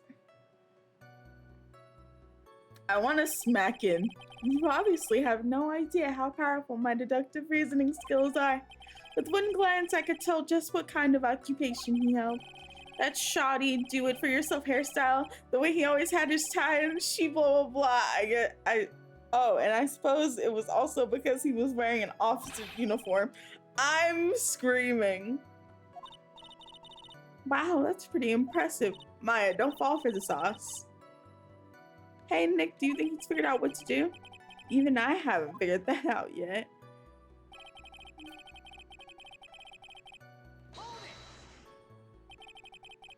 Are you sure you got a good look at her face? Animals have this thing called an eye, Mr. Wright. They use this eye to see things. In the case of humans, we have two of them. Yes, even you. I don't care if I have them or not. Did you or did you not get a clear look at her face? That's what the witness was about to get to.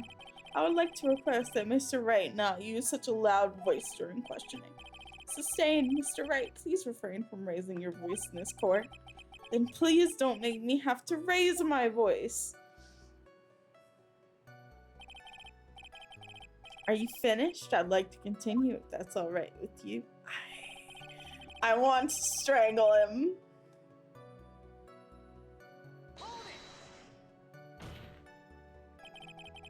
So you're sure you're not mistaken? Please, don't confuse your pitiful train wreck of a life with mine. I'm what you call a famous brand name product, while you are only a cheap imitation. There's no way someone as magnificent as myself could have made a mistake. Of course. Oh, of course. Did you notice anything else of interest, witness?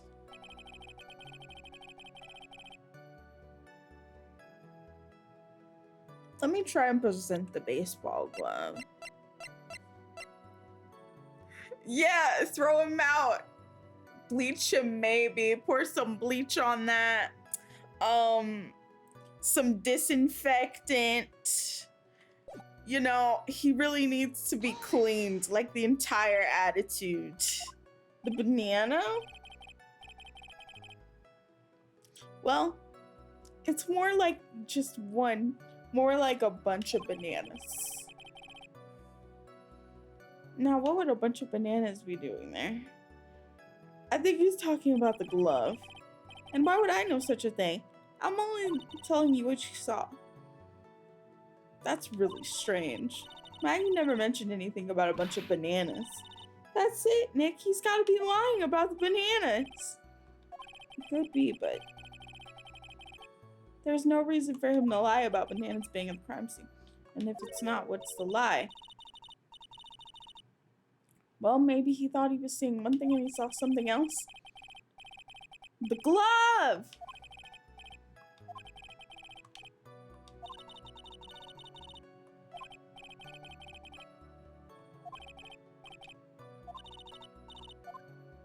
Alright. I know what to do.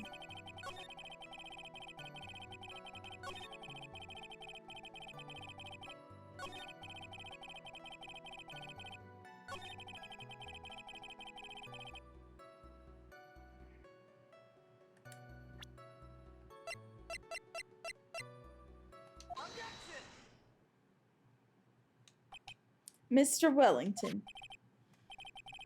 I believe the bananas you saw right here.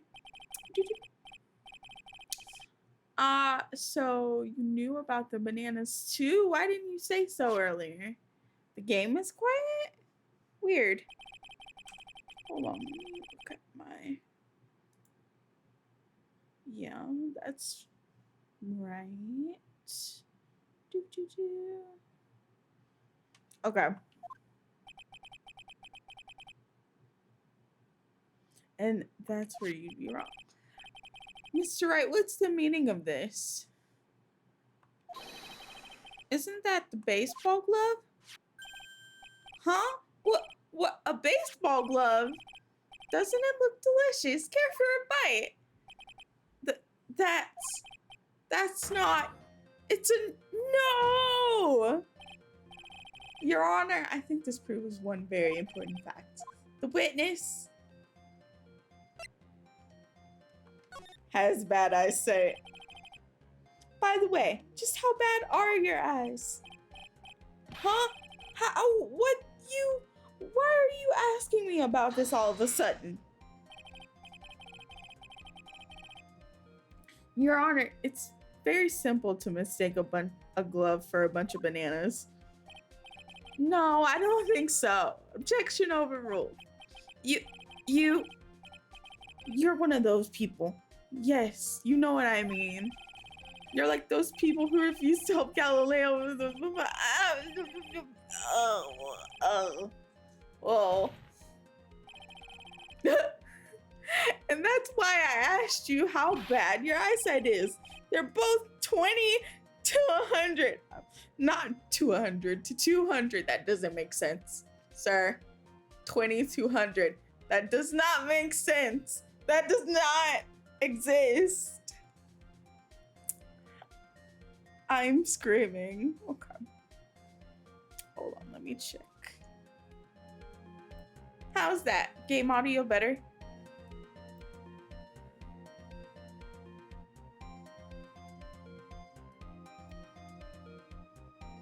Beautiful.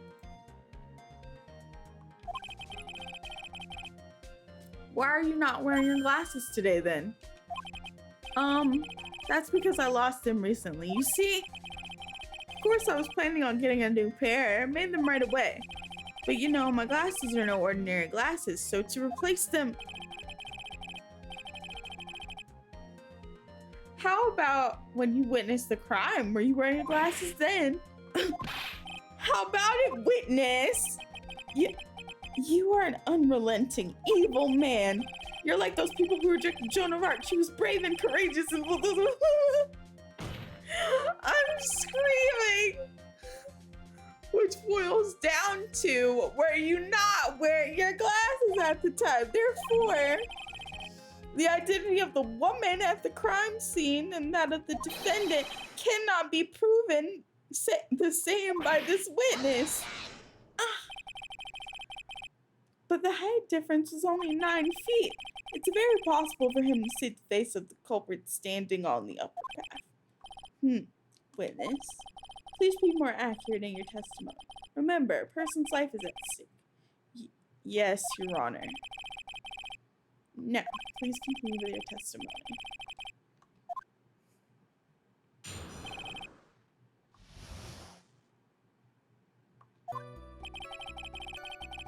The girl on the upper path ran away as soon as she realized I was there. After that, I immediately called the police station to report the crime. It must have been 6:45 p.m. when I made the call. Right? They must have a lot of free time on their hands since they showed up within 10 minutes. That's not how the police work, but okay.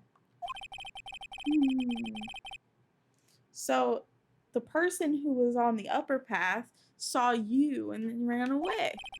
Yes, that's correct. Which is why even someone with a superior brain like mine can understand that that girl is the murderer.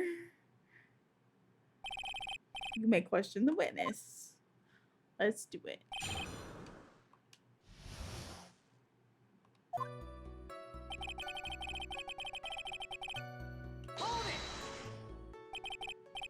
She ran away just like that? Yes, she did. She saw me and flew the nest like the guilty bird she is. Oh, I'm sorry. Is that pun too hard for someone who only got a third-rate education? I'm screaming. Actually, that did take me a few seconds to get. Anyway, she ran away the instant she saw you. How could you tell it was my client? The witness has already answered that question. He's already stated that the defendant is the culprit. This is true, Mr. Wright. I'm striking a question from the record. How can I get more information out of him?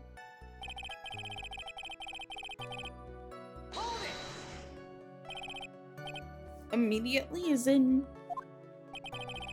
immediately. I mean, sure, a minute might have elapsed before I did, but that's the duty of every good citizen, or did they not teach you that at your pitiful school? You think people learn about how to call the police in college? Okay, we need to look at the court record. Yes, ma'am. Hold on.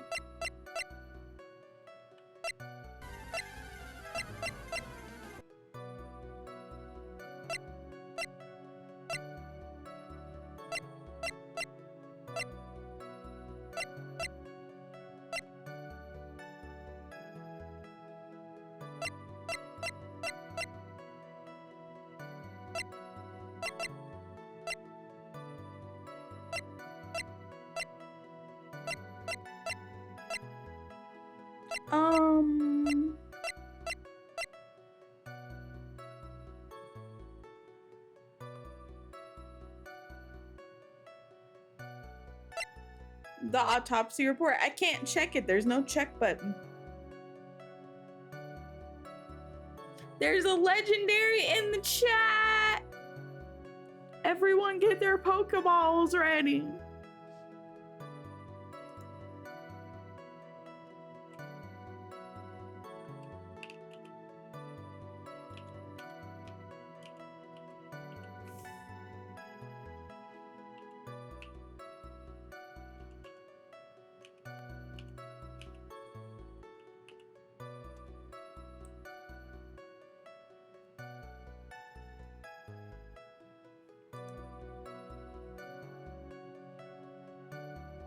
He said 6:45. That's way too long. Yeah. Mr. Wellington, would you please take a look at this? You mean the victim's autopsy report? According to this, the murder occurred at 6:28 p.m. So what of it? You said you called the police immediately after the murder took place. However, by the time you called the police, it was already 6:45 p.m. There's clearly a 15-minute gap here. Do you deny it?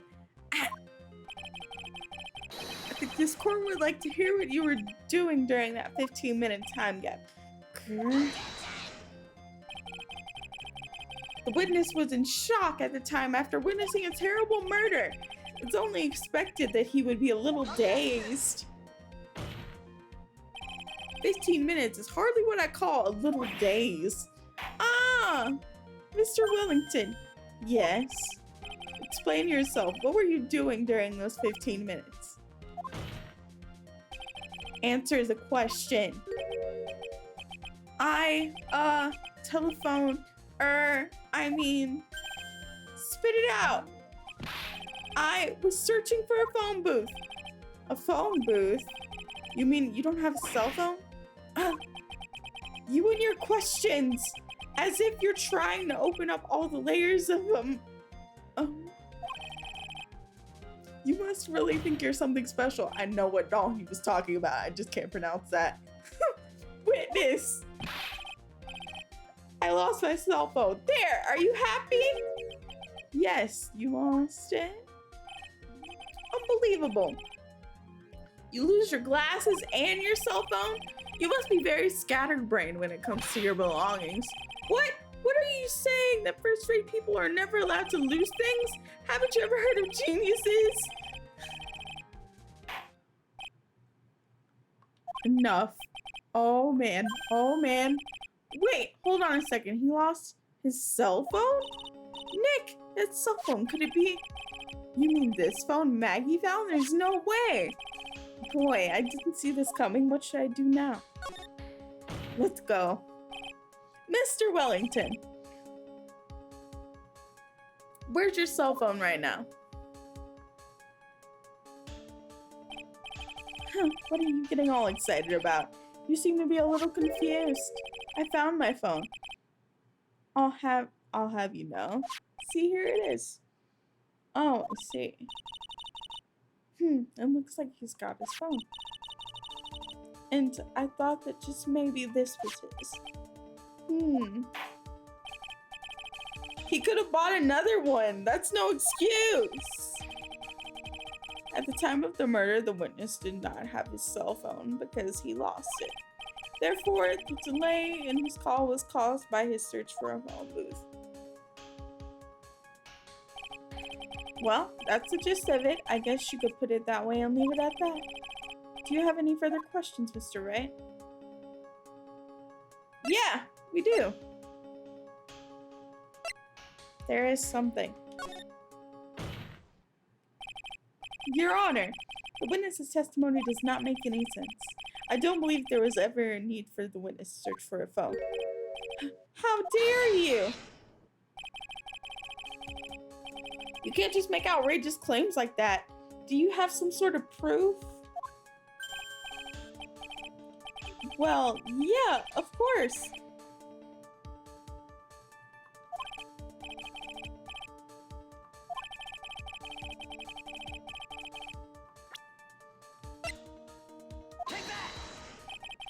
It's very simple.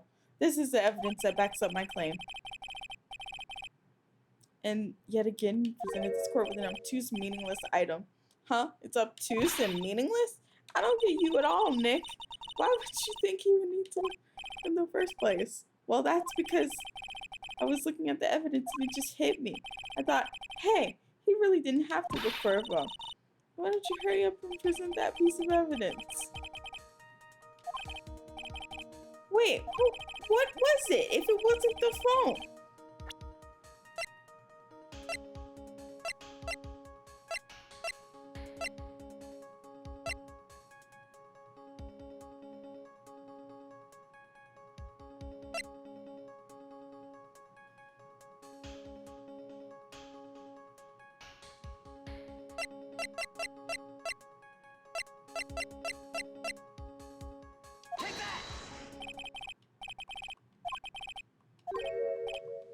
Okay.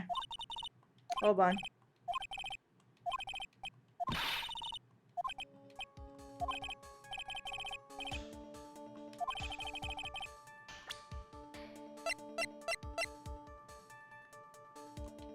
Okay, let's do a checky.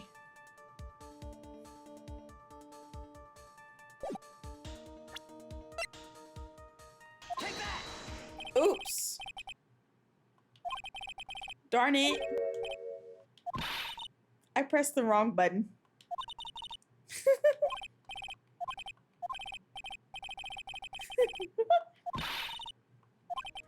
It's a good thing we're not getting any HP points off on this one.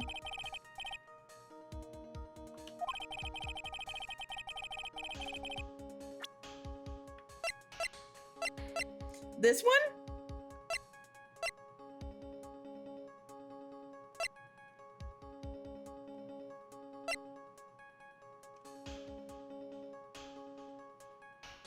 Oh! It sure does. I didn't notice that. I was too busy looking up.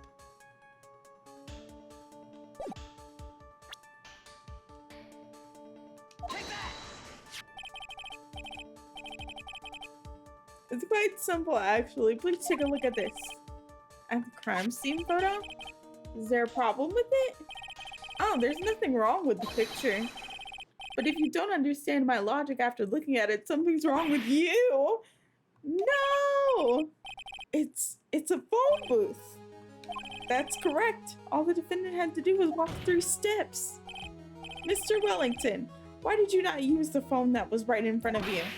Oh. Order, order. What does reporting the crime a little late prove for the defense? The witness can't explain what he was doing for those 15 minutes.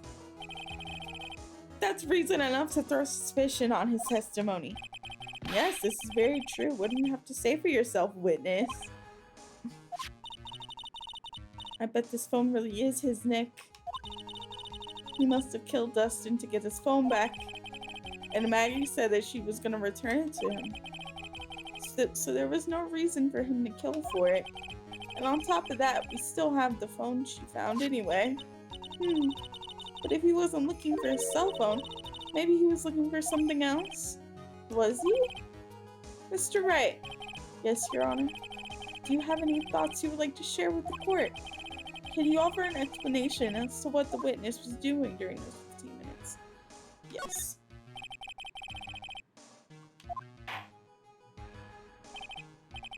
Alright, let's hear your explanation. However, be forewarned that if your explanation is not persuasive, you will be penalized. Think carefully before you present, Mr. Wright. Yes, Your Honor. I probably shouldn't have said there was only one possibility. The ones would follow. Why didn't the witness call the police right away?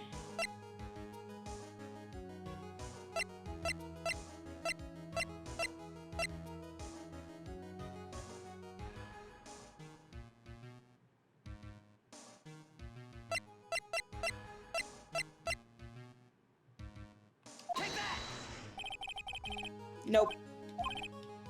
It's the list.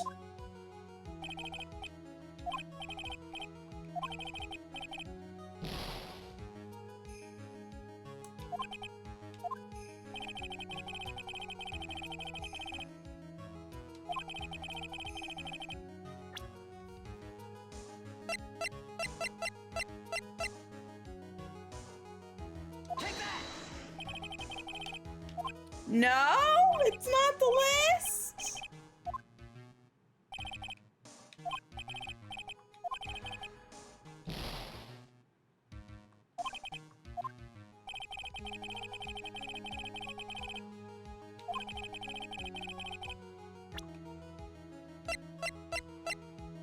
Okay.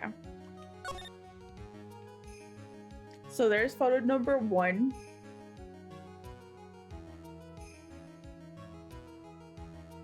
I don't see anything different.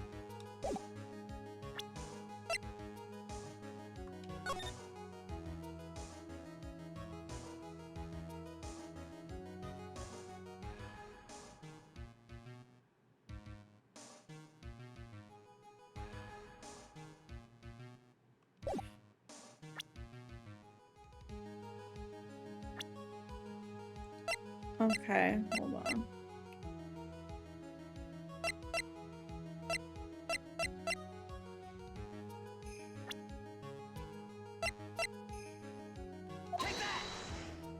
It's it is the glasses. Mr. Wellington. What? Don't do that. You almost gave me a heart attack. These are your glasses, aren't they? Oh, where did you find? Gah! I believe the court all heard what you just confessed to. That these glasses are in fact yours. I'll tell you where they were found, Mr. Wellington. Glasses were found under the victim's body. Under the victim's body? Order, order! Now wait a second, hold on. I didn't confess or confirm anything. Your Honor, I think the answer is quite clear. As he fell, Dustin Prince grabbed the culprit's glasses. The culprit knew that he had to find his glasses and searched frantically for them. What he didn't realize was that they were under the victim's body. And that's why it took him 15 minutes to make that call.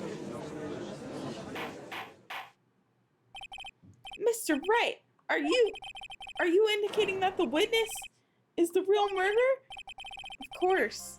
That's precisely what I'm doing. Ooh. Ooh. Ah!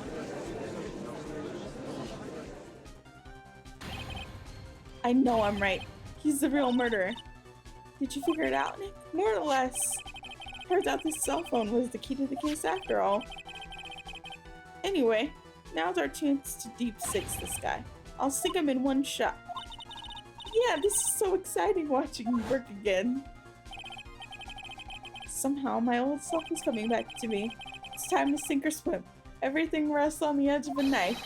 This is the moment I've been waiting for. Order! Order!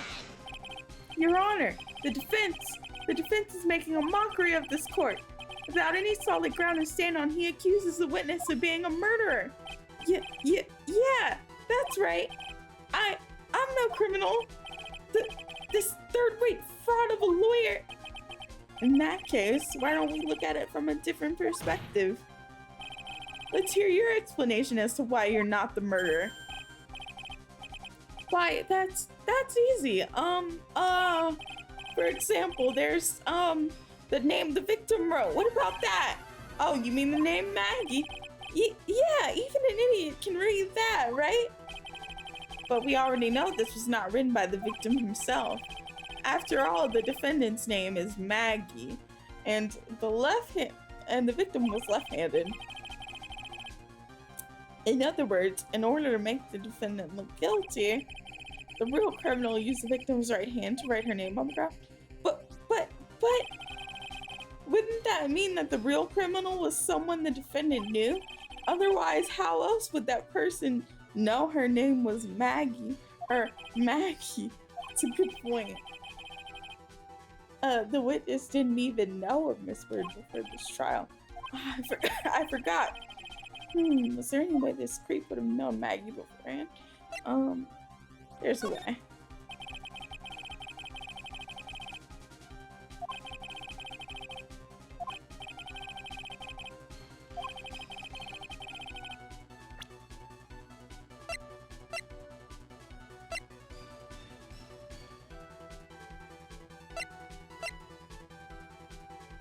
The phone.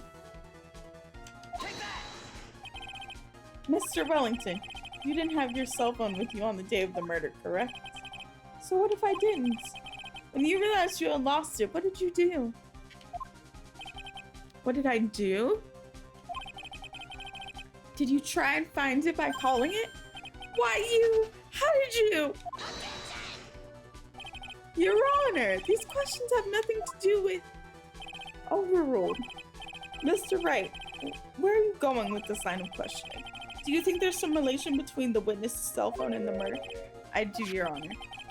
On the day of the murder, Maggie Bird picked up a lost phone in the park. And she also received a phone call from the owner of the phone.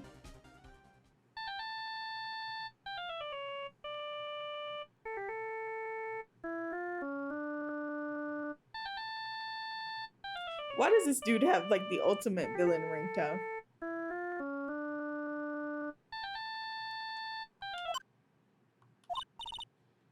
Hello?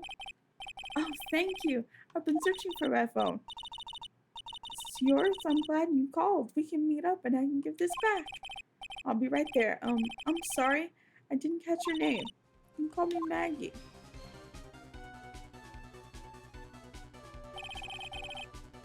That's when you learned her name was Maggie. But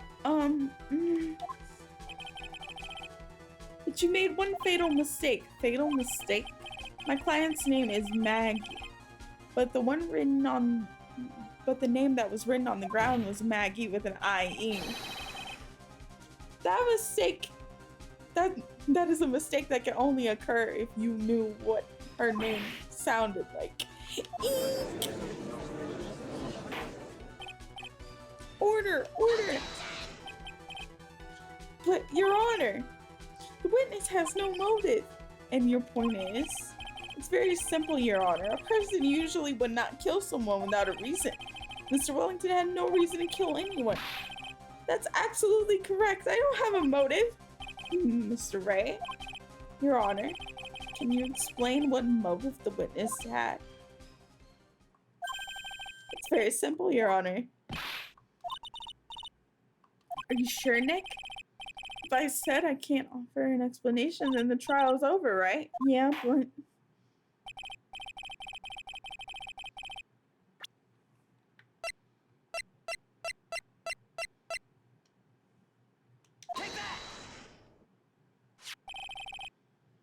Mr. Wellington's motive is right here. What's this, list? These phone numbers were pulled from the memory of the phone the defendant found. And we've determined that these people on this list are of a certain group. You looked up all those numbers? Of course! This list of phone numbers was stored in the cell phone's memory. The names and numbers belong to people who are members of a certain group of con artists. What? Con artists? Can you explain why these numbers were in your phone, Mr. Wellington? This is an outrage, an invasion of privacy. Looking up the phone numbers of a person's phone is a worse crime than murder, is it?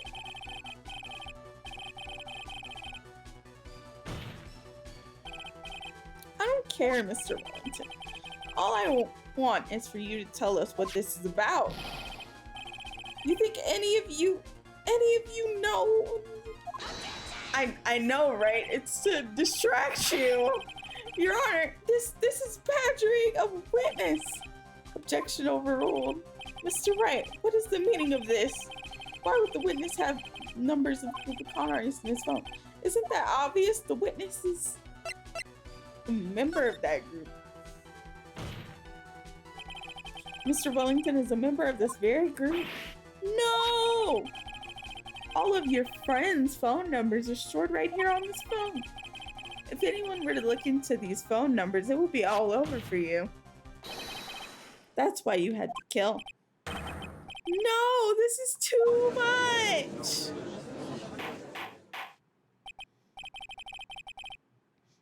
That does make quite a bit of sense. Well, Mr. Wellington, would you care to explain? I got you now. The police officer. Your Honor. What is it, Mr. Payne? This is unjustified badgering of the witness. You said the exact same thing only a few minutes ago. Please. Please think about the content of the phone call.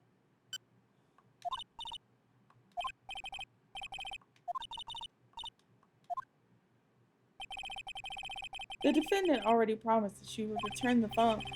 After that, all Miss Wellington had to do was meet Miss Bird to get his phone back. Why, then, would he need to kill anyone? That is a valid point.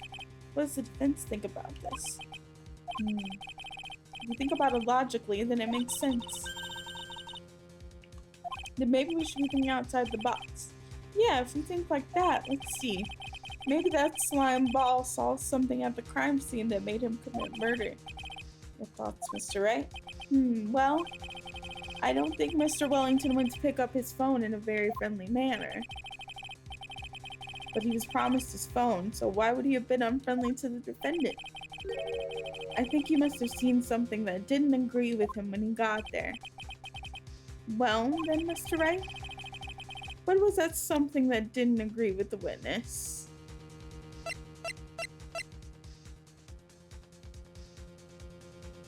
Is it in the photos? Yeah. I'm gonna risk it for the biscuit. Cause this one has his police hat in frame. So I'ma risk it for the biscuit.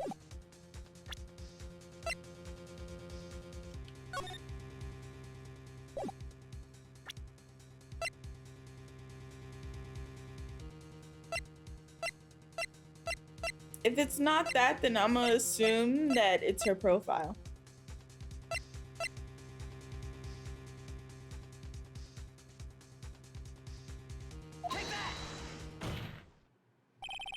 The witness saw this. Mr. Wellington, is he correct? No.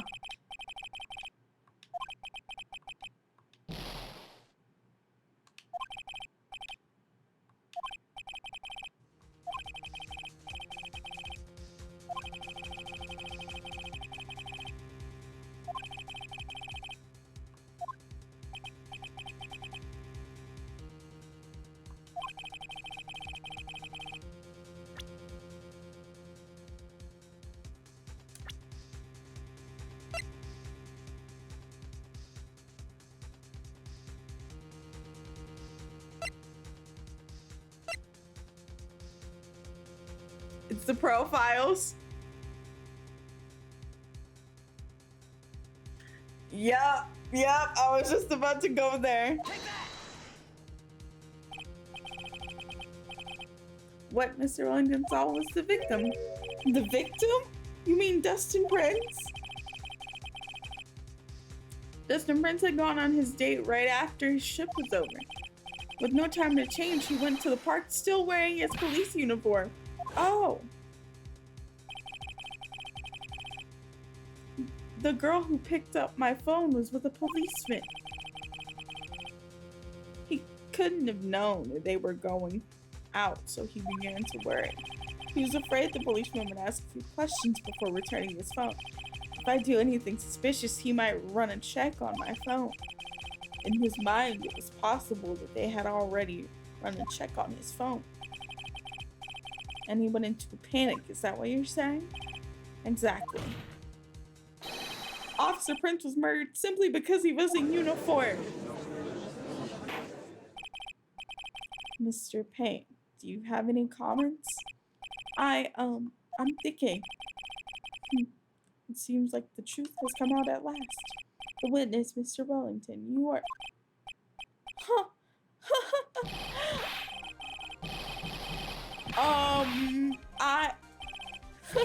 Impressive. Not bad for a person with a third-rate education. What's that supposed to mean? The evidence. Evidence! Ooh, that guy is really creeping me out. All you've been waving around talking suspiciously about that cell phone. Suspicious cell phone number this, suspicious con group that. They're all on that phone. But who's to say that phone is really mine? Where's your proof, your evidence?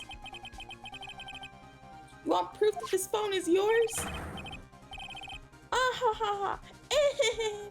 I already told you earlier. The phone I lost, I've already found it. You don't even have the slightest idea who the phone in your hand belongs to. But you can be sure it isn't mine, you simpleton. What? It feels so good to see you squirm. We do seem to have a problem on our hands with this phone. Whose phone is it without knowing that it's meaningless evidence? Your Honor, bad. I can't let him turn the tables on me like this. The cell phone. There has to be something overlooked. It's got to be. Maybe.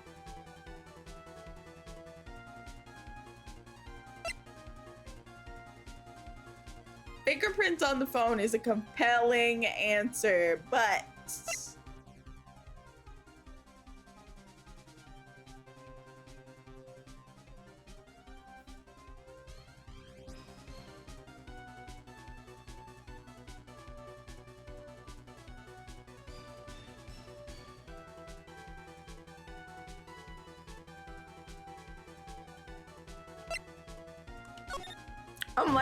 I'm like, is that mechanic still a thing?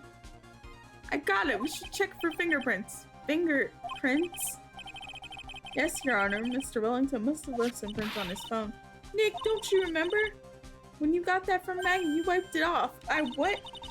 You said there was sand all over it, so... Wiped it? I wiped it? Pretty thoroughly, too.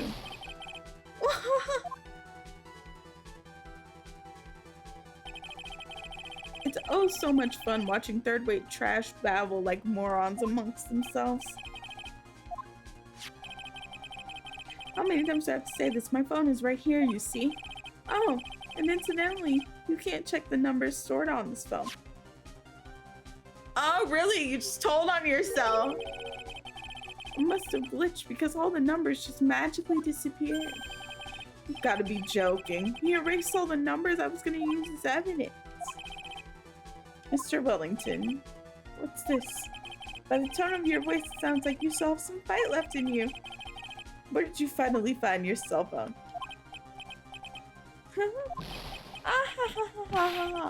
Oh, you're too much!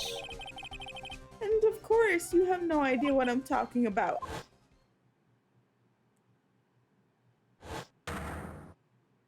Oh my god, I remember!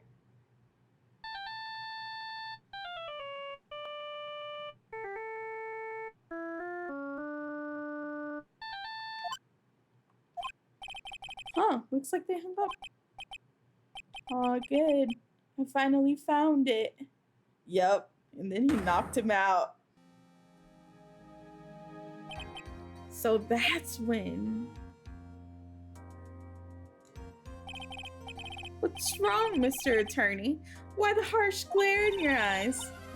Nick, you worked hard to get this far, but if you don't do something quick, he's gonna get off scot-free. I know. I know this phone has to be his. But how am I supposed to prove something like that? Mr. Wright, if you cannot prove who the owner of the cell phone is, your indictment has no basis and therefore no power. It looks like you came up a penny short.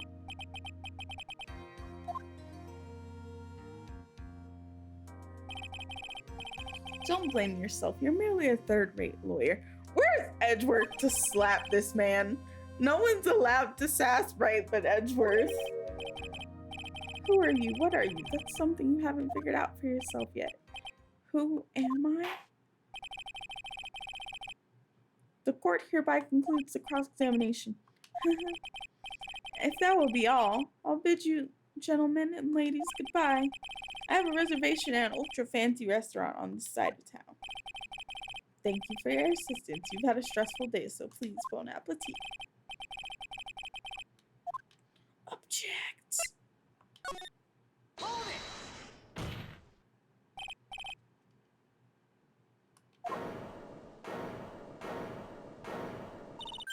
All right, Nick. I think I may be able to prove it. Prove it? Prove what, Mr. Wright? Everything. Your Honor, the cross-examination has already ended. Besides, the defense is just going to badger the witness with more insane questions. It will not harass the witness. Is that clear, Mr. Wright?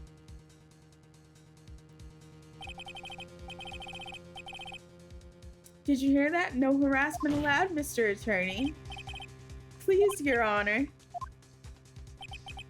Very well, but this is your last chance, Mr. Wright. You may present one piece of evidence to the court. You cannot prove everything. It's over for your client and for you. Do you fully understand? Yeah. I'm sure you're aware, Your Honor, but the cross-examination period has ended. You just said that!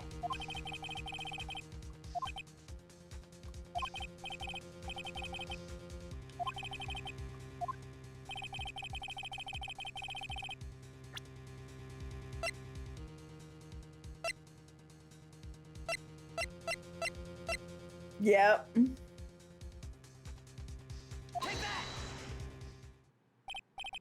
Why, thank you. How nice. The judge! Here, please have one of mine. Oh my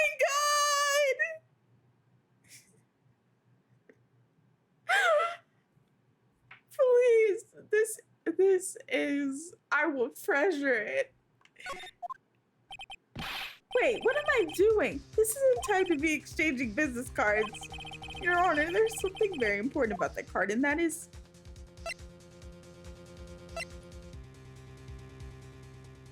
the back of the card. Right? I can't afford to lose this one.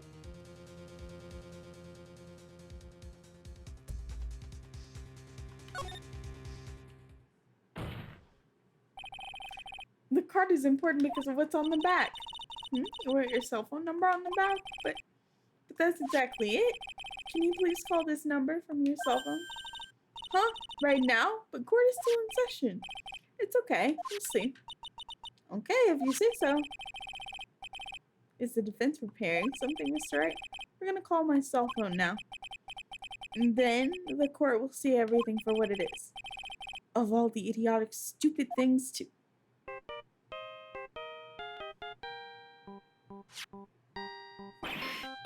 Ah! What? Why is it my phone? What's with this stupid sounding ringtone? Bingo. Mr. Wellington. How strange. I could almost swear that you're holding my phone. You're... Ah! No, it can't. By the way, before I forget, thank you very much for the lump on my head this morning. I don't think I need to explain any further except to say... when you went to retrieve your cell phone, you mistakenly took the wrong one.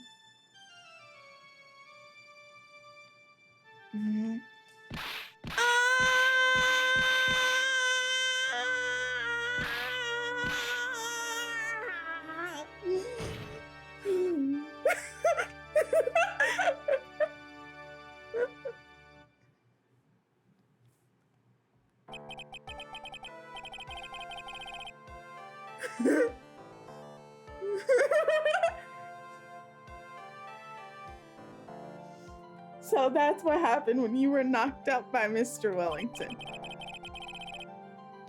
He's a man who lives on his pride and self-image alone, and in order to hide his involvement with the con artist group, he became paranoid, and he lost all ability to make rational judgments. Then Mr. Wright, the phone that you're holding is Mr. Wellington's, naturally. Speaking of that man, how is he, Mr. Payne? He was arrested and has been taken away, Your Honor. Very well. Now then, this court finds the defendant Maggie Bird not guilty. Let's go!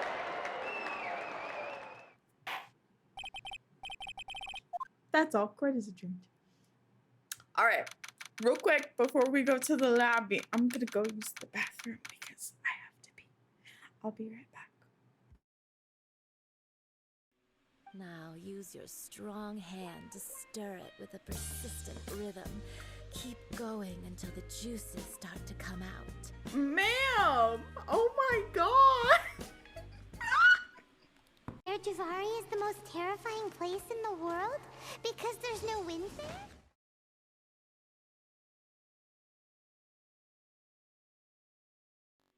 Now use your strong hand to stir it with a persistent rhythm.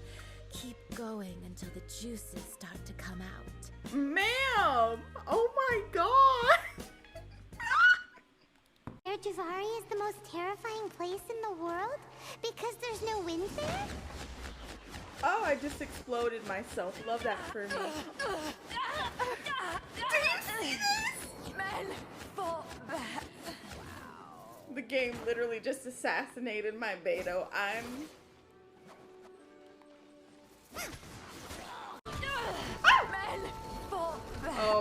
Oh, that was a choice. Choices were made, you know, and they were bad choices. All right, wait for it, wait for it, wait for it.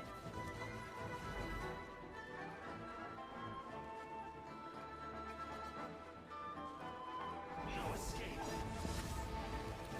You can't run from death. Impressive. You are no commoners. That just happened. To continue this I don't want to alarm Mr. Lottrell over here, so I'm just gonna... Oh, too late. Too late. We have already aggroed. It's times like these when you wish you had a Chi-Chi. Oh, you wanna fight? Yeah?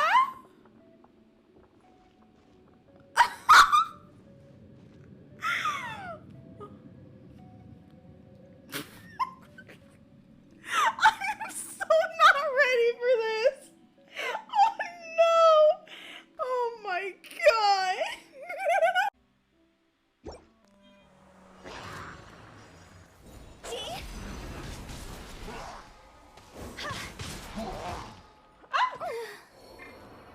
That was poor HP management, ladies and gentlemen. No one else can die. Aw. Sorry, but Paimon's gonna leave the job of shattering this poor kiddo's world to you. No. Impossible. Oh no! Why does it feel like I just told her Santa doesn't exist? Why are we still here? Just to suffer? It's like, no, baby. You can believe that coconut milk comes from a magical goat all you want to. It doesn't hurt anybody. These ruin guards were known as field tillers by the people of Conria. Oh, they were farmer robots. What a strange name. That's sweet. It's not like you think. Field tiller was just a code name. The people of Conria like to give code names to their weapons. My The bad for land having is faith not in to be tilled humanity. with farming tools, but rather is to be... Oh! No! No! No!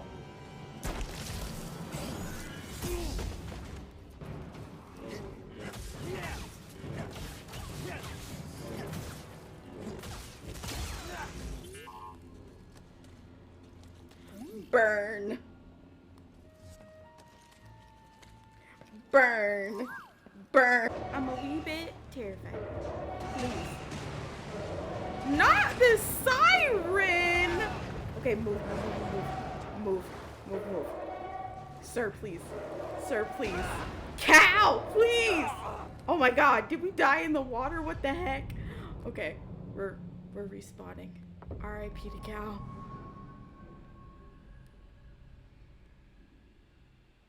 Just a little scared right now. Yep. Sheik is our only chance for survival. I won't abandon the Wookiees. I'll take any fighters who want to stay. Then you'll be left behind. Troops, move out. Screw you, Forrest Whitaker. We're going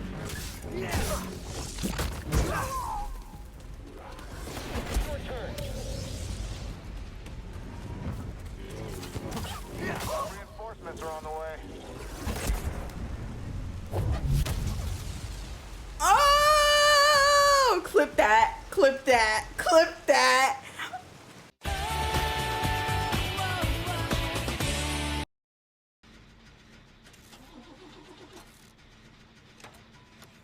Michael. Hello there. Oh! Oh my god! Oh my god! You have Wingstop. What is this? Pretzel, shut up, shut up, shut up, shut up, shut up, shut up, shut up.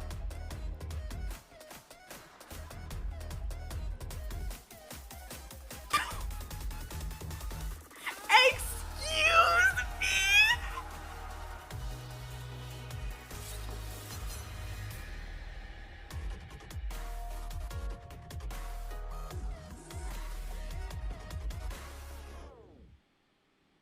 Okay. We are never skipping that. Ever. Okay?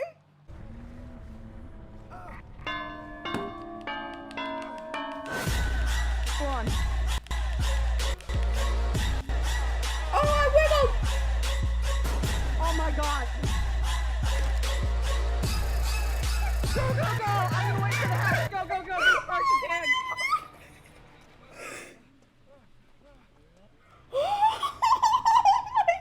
Yes!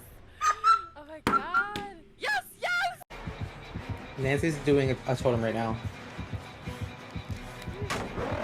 Yeah! I saw that!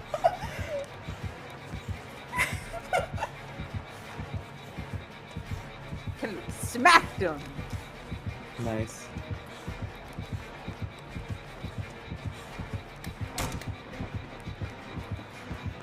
Oh my god. Oh my god. Oh my god. Chunky food out of there for coffee talk. Kennedy, you did it! Kennedy made them DC? Kennedy! Let's go! Oh my god, That's so great. what is happening? Alright, y'all, we're back.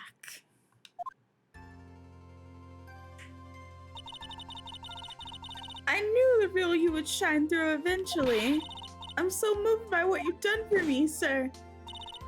Thank you so much, Mr. Wright.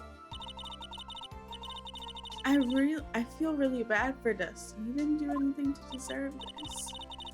It's probably because of me, huh? My whole life has been nothing but a whirlwind of bad luck and failures. Your whole life? It can't be that bad, can it? Since I was 6 months old, when I fell from the 9th floor of my apartment building. Girl!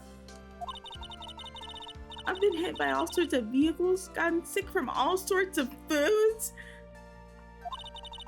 failed almost every test I've taken, experienced almost every kind of disaster, and never won or even tied at a game of tic-tac-toe. My life really has been nothing but a string of disasters. That is, pretty bad. Up until I went to college, I was known as the Goddess of Misfortune. And then at the academy, everyone called me Lady Luckless. Lady Luckless? What's worse is that my misfortune always seems to latch onto those around me. What do you mean?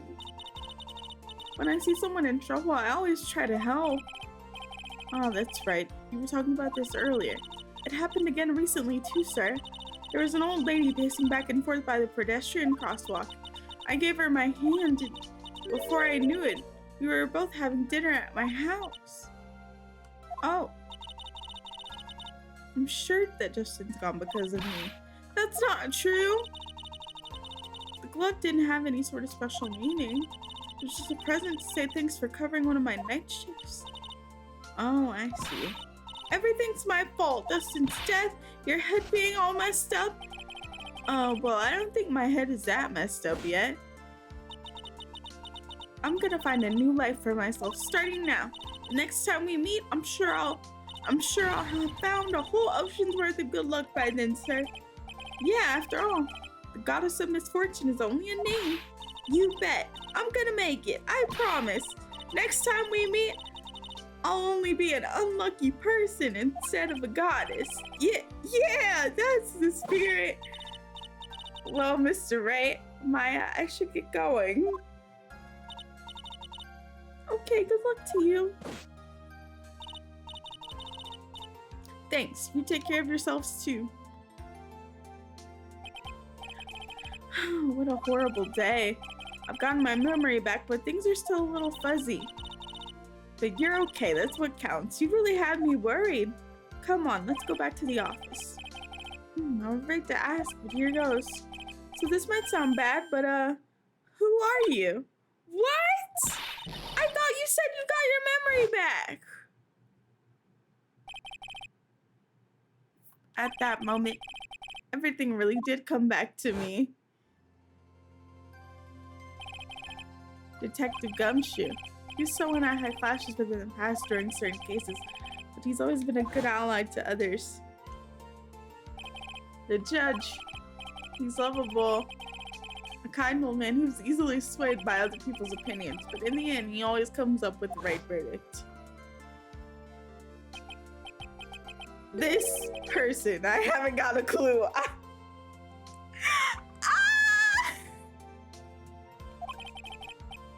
He seems to know me, but maybe he's mistaking me for someone else. And this girl, Maya? You finally remembered. This is Maya Faye, my assistant. That's right. I have so many unforgettable memories about her. For example, Earth to Nick, what's wrong? You keep staring at me. Don't tell me you missed me. Well, yeah, I suppose I have. I feel like I haven't seen you in ages. Oh? Well, I'm back now. So it's time for us to create new memories together. Alright, sounds good. All the phone numbers on my phone were erased by Mr. Wellington. I guess I'll have to start over from the very beginning. Come on, Nick. Let's go to our usual burger joint. Okay. Actually, it hasn't even been that long since she came back into my life. And that's the story. That story began one rainy afternoon 2 months ago. What? What do you mean? What story?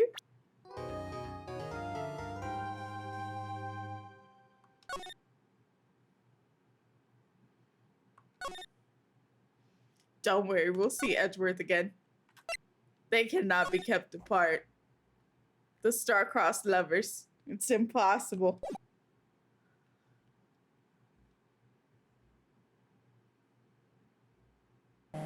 Yes, I am. I was drugged with sleeping pills? What? I was murdered by that person. Who am I reading?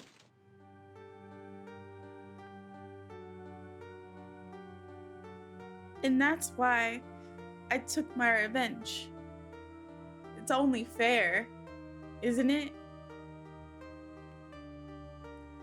Annie? Did I say that right?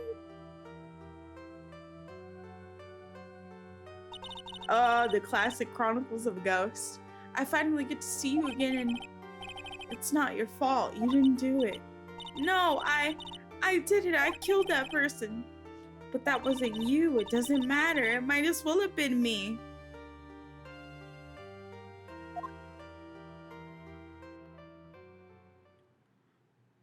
Oh my god. So I'm assuming she channeled a spirit for some reason, and that spirit went on a murderous rampage towards somebody. The events of that gloomy, rainy afternoon that started this whole mess keep playing through my mind.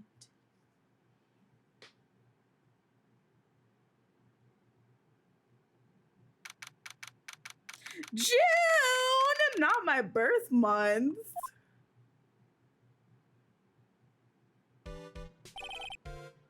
What depressing rain? Who are you?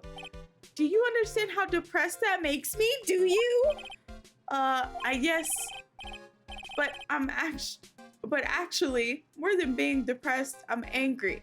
angry at the weather girl on TV. I think our little rainy spell will take a break with a day of sun. Is what the girl said. I'd stake my life on it. Well, it's the weather. But that's why I didn't bother to bring an umbrella today. What nerve calling herself a weather girl? She's gonna hear about my $1,500 suit. About your case. Unless you're planning on suing the weather girl. I'm sorry. I thought that before we got down to business, we could have some friendly chatter. My name is Dr. Turner Gray. I'm a surgeon. And yes, June babies are where it's at. Remind me to never end up under his knife. I'm here today because of this incident. Malpractice at the surgical clinic. 14 inpatients lose their lives. 14? Sir, what did you do? Oh, you're the doctor at... It's really quite upsetting. Did you hear me? Upsetting! Yes, I heard you, and I agree. It's quite upsetting, Dr. Gray. The one that screwed up was that nurse. It was her that got all the medications mixed up that killed those 14 patients. And yet, now listen good, and yet, that nurse had the nerve to go and die admitting her to her wrongdoing. She didn't even offer me any sort of explanation. That's the kicker. She up and has herself a grand old car accident and crashes her car. Smash, crunch, instantly transforming her car into an accordion model. This doctor is dramatic. That's right, about a year ago, all the tabloids were talking about it. 14 victims of medical malpractice and the nurse's mysterious fatal accident. There are rumors that Dr. Gray had caused the crash. People said that it was to forever hide the person responsible for the malpractice lawsuit. Why would I? Now I'm going to say this once. Why on earth would I want to kill that nurse? She's the one who killed those 14 patients, not me. I think you need to take a deep breath, doctor, and focus. All right, Indy, have a good rest. More to the point, this case is over a year old. Why bring it up now? That's simple, because the situation is slipping out of my grasp. This won't do. My clinic isn't seeing nearly as many patients nowadays. Do you understand what that means? That means they're not coming to my clinic. You don't say? If it were me, I wouldn't go either. So, what would you like me to do? I want you to help me prove I'm innocent. You realize I'm a lawyer, not a private investigator, right? That's arguable, Phoenix. No, this is something you can do only. Maya Fey. You know this girl, correct? Maya! Why would you know her name? I heard you were working under her for a little while. Well, yes, I mean, hey, wait a second here. I worked under her? Yes, am I wrong? She told me so. I'm not quite sure if... Well, we worked a few trials together. But she went back to her hometown to undergo more training. Ah, yes, I heard. Must be lonely for you. What? Wait, I'm not... She must be an extraordinary girl to handle such rigid training. Huh? I have an acquaintance who knows a lot about these mystical sorts of things. She's the one who introduced me to Miss Fey. Is Maya really that famous? Well, I've already set up an appointment. For what? What else? A channeling? I'm gonna have her call the spirit of that nurse that went and got herself killed. Oh. Maya. I wonder what she's up to right now. We, the women of the Fae Clan, have always been spirit mediums. It's because we have the power to communicate with spirits that are strolling through us, right? That's what she told me. I guess she's learned to accept her responsibilities and become an adult. Not counting training, this will be her first time channeling a spirit. She gave me one condition before accepting my request. A condition? The condition is you, Mr. Wright. She said she wouldn't do the channeling without seeing you again. Me? That's why I've searched you out. You want to see her too, don't you? And so, that's how I ended up visiting Maya's hometown with the doctor.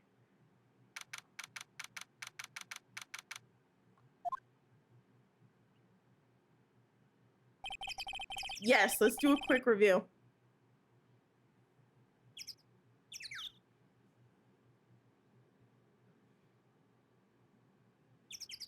Uh-huh. Yep.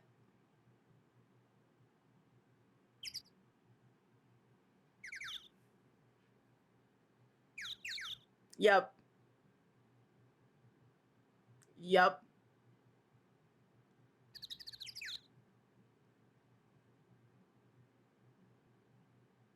Yes. Yes. Well, this is the flashback leading to that. Yeah. Yes. Yes. Yeah.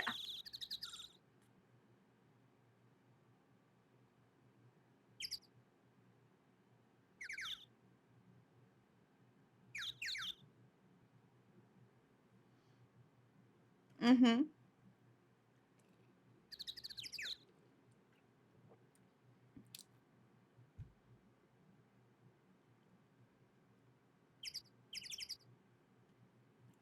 All right. So this is Kirin Village, my hometown. What? Why, hello there.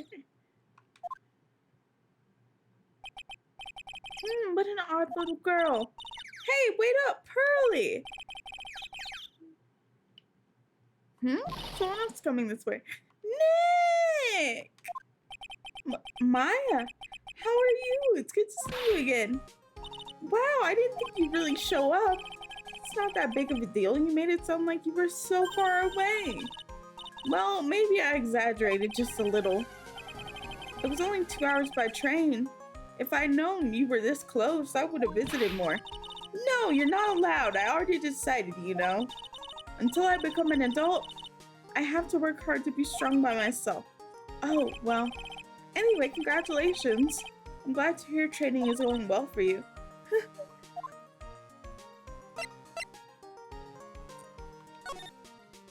True, she is a cutie.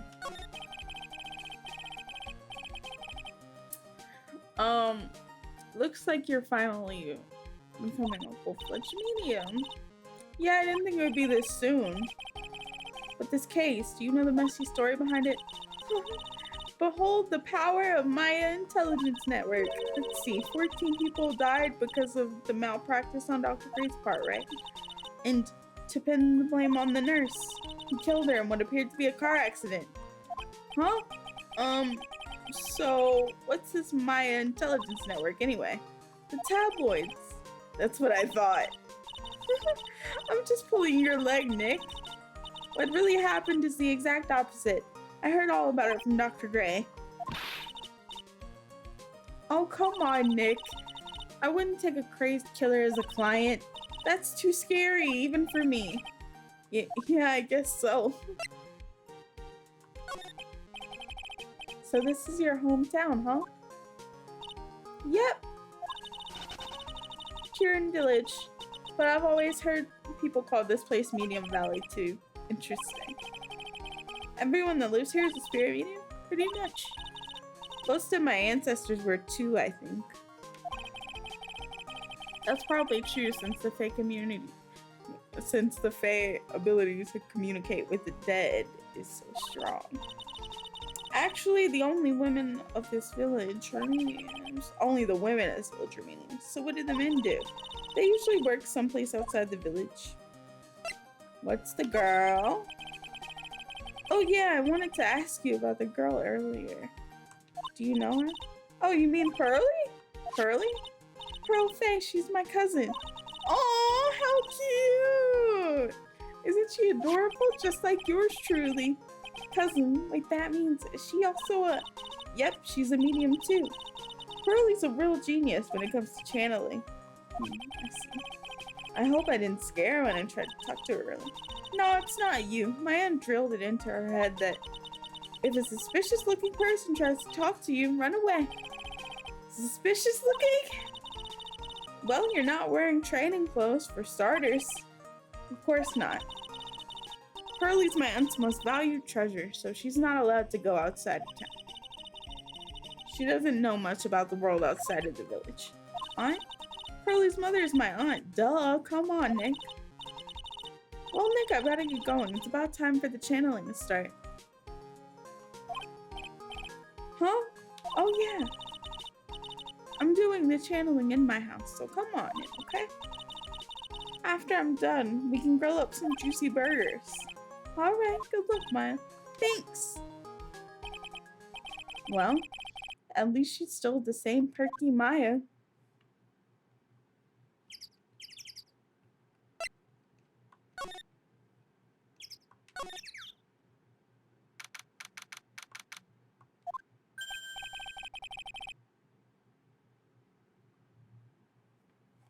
Uh-huh.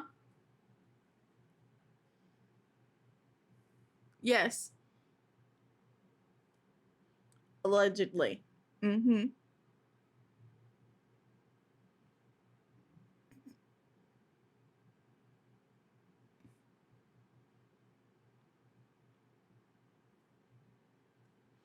Ah, Mr. Wright, I'm so glad you showed. Some nice weather we're having today. Aren't you happy? No, not at all. That stupid weather girl made the wrong call again. It will rain cats and dogs today, she said with a straight face. I can't believe they allow such misguided reports on the public airwaves. Looks like talking about the weather with this guy is just asking for punishment. But anyway, this is a splendid manner. No argument there. It's hard to believe that this is Maya's house, though. I was given a guide map to this building. Here, Mr. Wright, I have a copy for you, too.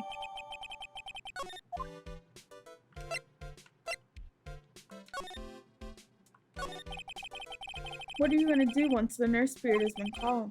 Isn't it obvious? I'm going to have her write a signed confession. A signed confession? Yes, a confession. Pay attention. I'll have her write this. 1 year ago on May 2nd, 14 patients died due to my negligence. And then on May 24th, I fell asleep at the wheel and died in a car accident due to my further negligence. I'm sorry and I apologize for being negligent. That's what I'll have her write. With a confession, the rain falling on my soul can finally stop. Oh, I see. He really is. So, how did you hear about Maya Faye? I heard about her from an acquaintance, a girl studying the occult at the college. The girl introduced me to this village. This is the home of the Kieran School of Channeling. The home, huh?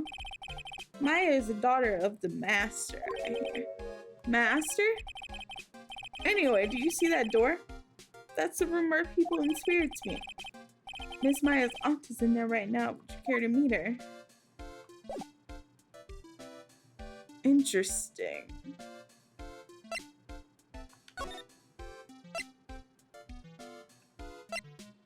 Oh, we have two. I want to meet this auntie.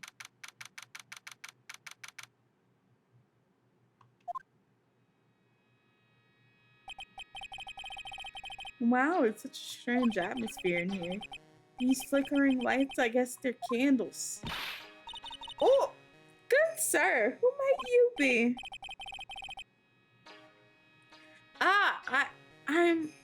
My name is Phoenix Wright. Oh, you must be that good sir. Good sir? What is she talking about? You're a lawyer, are you not, good sir? I've heard so much about you from Mystic Maya. Is that so? Mystic Maya? I'm Mystic Amaya's aunt, Morgan Fay. Nice to meet you. I wanted to speak with you about a certain incident, good sir. It would seem that perhaps you asked too much of Mystic Amaya in performing your duties. Most unbecoming, I'm afraid.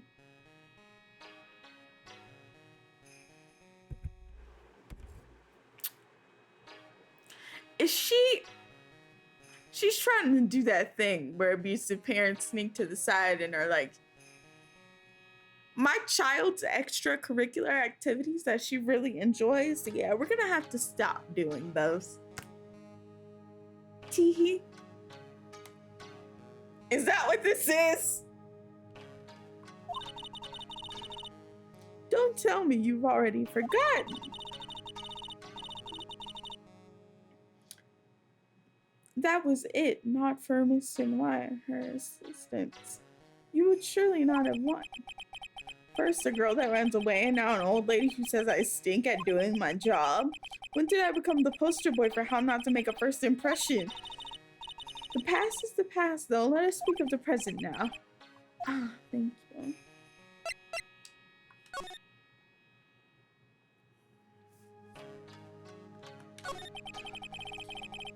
So why do you add Mystic to Maya's name? That's a little strange. Good sir! Yes! How dare you be so rude and disrespectful towards Mystic Maya? I'm sorry? She must be addressed by her proper title, good sir. You must call her Mystic Maya. So about Mystic Maya, it is the blood. Excuse me? Blood? Mystic Maya carries the blood of the master. In actuality, she's the only one remaining. Only one remaining? What's that supposed to mean? Mystic Maya is the last of the rightful heirs to the Kirin channeling technique. Okay, then where do you stand? That's a little more complicated. Although a woman of the Fae clan, I'm merely a member of the Branch family. Branch family? What's that? As it sounds, for a member of the Branch family, no matter her spiritual power, she can never become the master of the Kirin school. Drama? So, how strong are you? It's a shame. However, I will admit, I cannot even begin to compare my power to the lowliness of my power to the master's. So that's how it is. Interesting. So today's channeling will be your first? Yes, good sir. Because the spirit of a person who dies in a traffic accident is usually very strong. It's usually easier to call that person out into our world. Traffic accident indeed. The channeling will take place here in this channeling chamber, good sir. As you can see, I'm in the process of preparing. So this room is a channeling chamber? The place where the spirit medium speaks with those who have departed. I don't suppose you'd mind if we'd observe the session. Don't even think of such nonsense. Only the medium and her client may enter here. Oh. The secrets of the Kirin techniques cannot just be seen by anyone. I'd never stopped Maya from doing it in front of me before, and in front of the whole courtroom. Can we talk about that?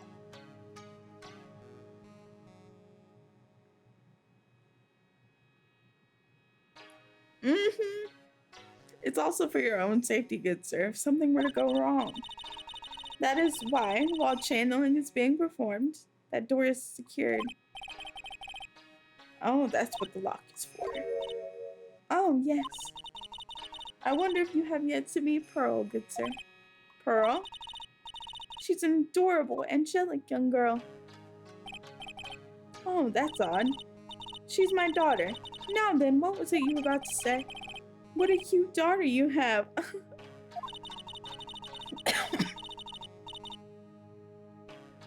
A pure heart that knows not the evils of this world is a powerful thing, good sir. Please refrain from affiliating with her, I request. What? This lady smells. She smells suspicious. Well, it's not like I had the chance to anyway. I must insist and stress that you not let it occur. Okay, okay, I get it. She really did.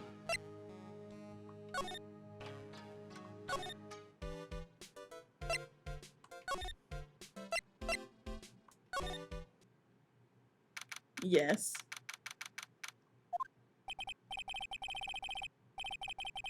Wow, this garden is really breathtaking. Someone must put a lot of love into it. What's that over there? Is that an incinerator? Looks a little out of place in a garden like this. Motive to burn things.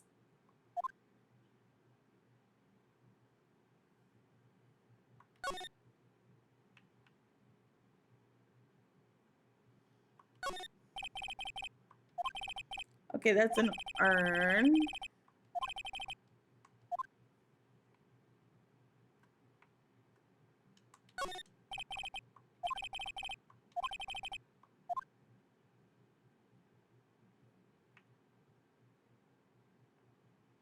It's not broken, it just is old. So it's got cracks in it. Apparently.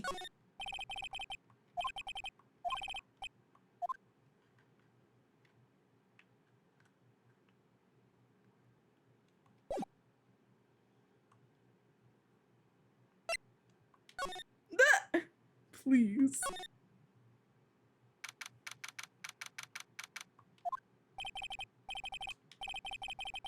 So this is the side room. It looks more like a break room. I was about to say, can you sleep in here? Okay, someone's sleeping in here.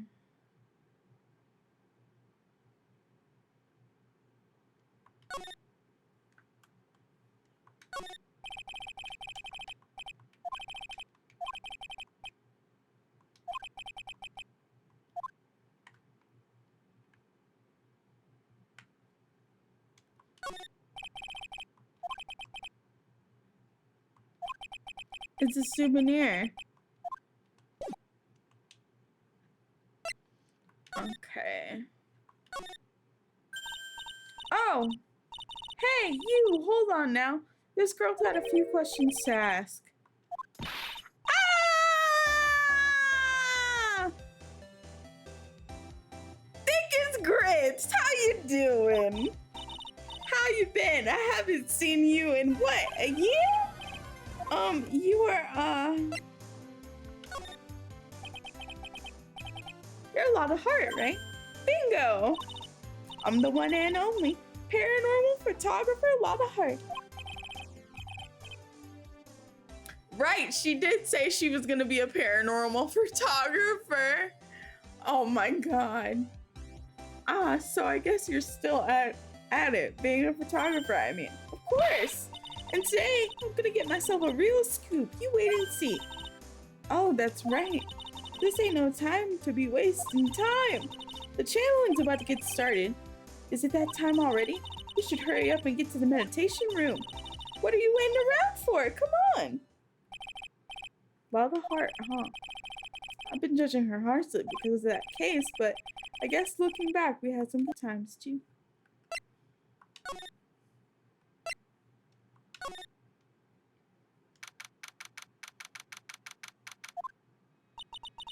We will now begin the channeling.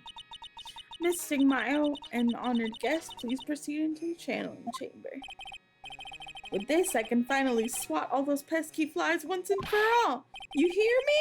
They won't be able to say a single bad thing about me after this. You would love to hear them apologize, wouldn't you? Wouldn't you, Mr. Bright? Me? Oh, yeah, sure I would. Mystic Maya, do you have the channeling chamber key? Yep, right here. That is most satisfactory. That key is one of a kind. Please take care of it as well. One of a kind? Why would they point that out? I'll be fine, Aunt Morgan. I won't lose it, trust me. Okay, Dr. Ray, let's get started. Finally, let's go.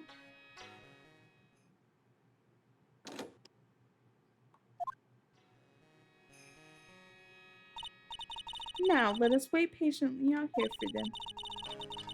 Please have some lovely bitter green tea and draw droppingly large strawberry desserts. Hold on now, Granny. Granny? How come we ain't allowed in that room? Dear madam, you have an impressive grasp of English. From where did you learn it? I'm screaming. What? I'm from the heart of the heartland. Is that so? Then I humbly request that you return to this heart of the heartland. I'm screaming. What are you? This is Kirin Village. If you cannot follow our traditions and rules, we request that you leave. Sorry. Wow, she shut Lotta up now. That's impressive. Now then, let us wait.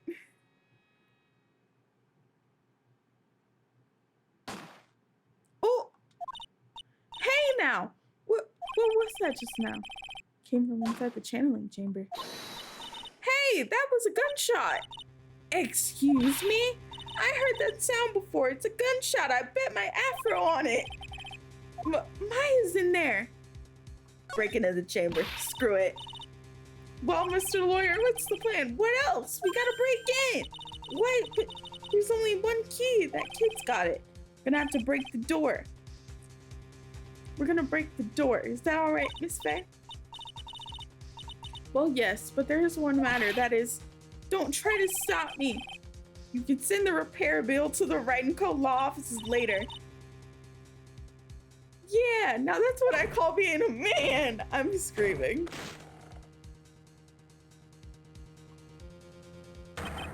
Dr. Gray! Did she just take a photo? My girl, always getting photographic evidence. She should be a crime scene reporter. That's her true calling. I was murdered. Maya? That man murdered me. So I killed him. What?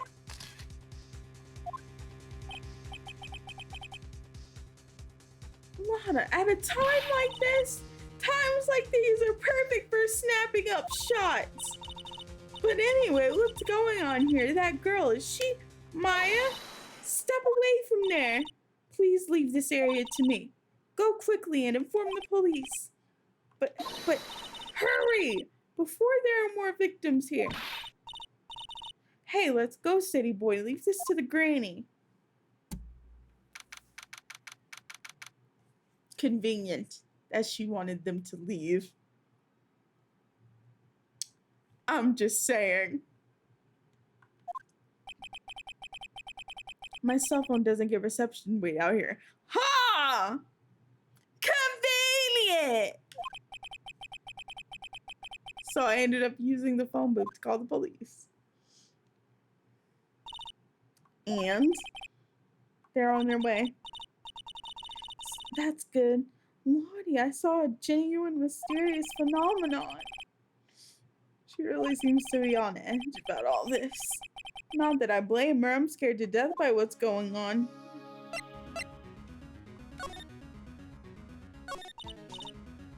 Hey, mister. That gal, Maya, she wasn't the one that pulled the trigger, was she? Oh, yeah. Lotta doesn't know that when she's channeling, her whole physical appearance changes.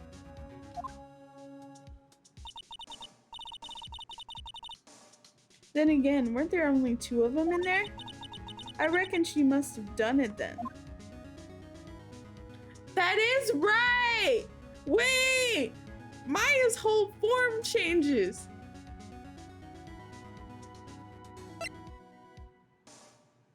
When she channels. So like, right.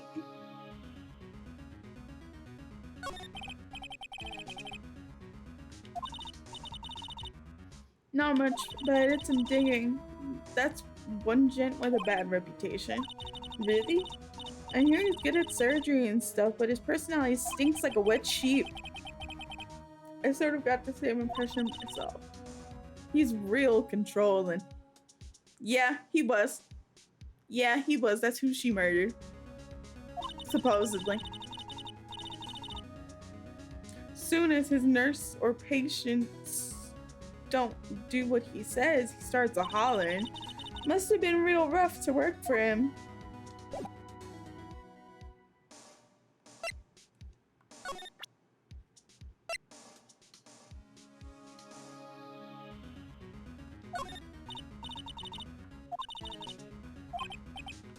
All right. She just told me to get a move on. So we'll check out the crime scene and then we'll figure out who to raid. Oh, Mr. Wright. Miss Faye, how's, Mystic Maya? She's returning to this world. The spirit severing technique was successful. Let me see her, please. She's still unconscious. I humbly request that you wait outside for her recovery. I guess I'll have to wait. The police are here. Sorry to keep you waiting. Huh? You again? What are you doing all the way out here, Detective Gumshoe? It's actually kind of funny. I was in the area for a business trip, pal. Well, time to check out that crime scene. I'll have to question everyone here later on, so just sit tight, alright? Why is he grinning at me? Shall I show you the scene of the crime, Detective Jim Shoe? I'm screaming. My name is Jim Shoe. The two of them went into the channeling chamber. I guess that's all I can do for now is see what everyone says. Okay. Let us save. And let's figure out who to raid. And we'll pick up on the Maya mystery next Thursday.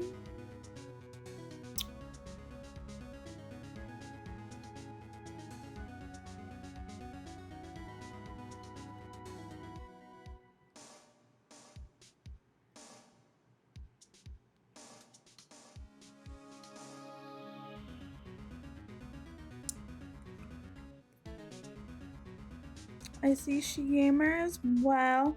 Oh, Boarhead is on. And Keeks. But is she about to finish up?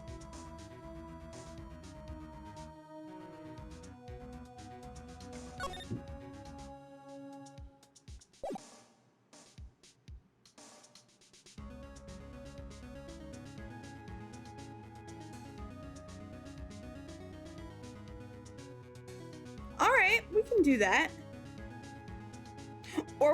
Or you know what? Let's raid Raven instead. She's live and she's playing Vampire the Masquerade, and I kind of want to see what she's doing.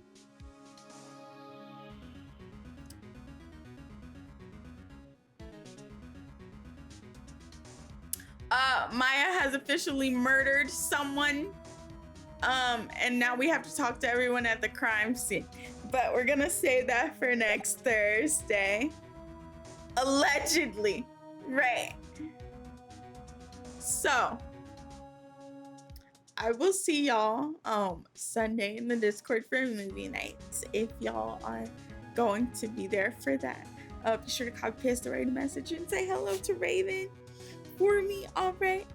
I will see y'all on Monday if you're not in the Discord. Love y'all.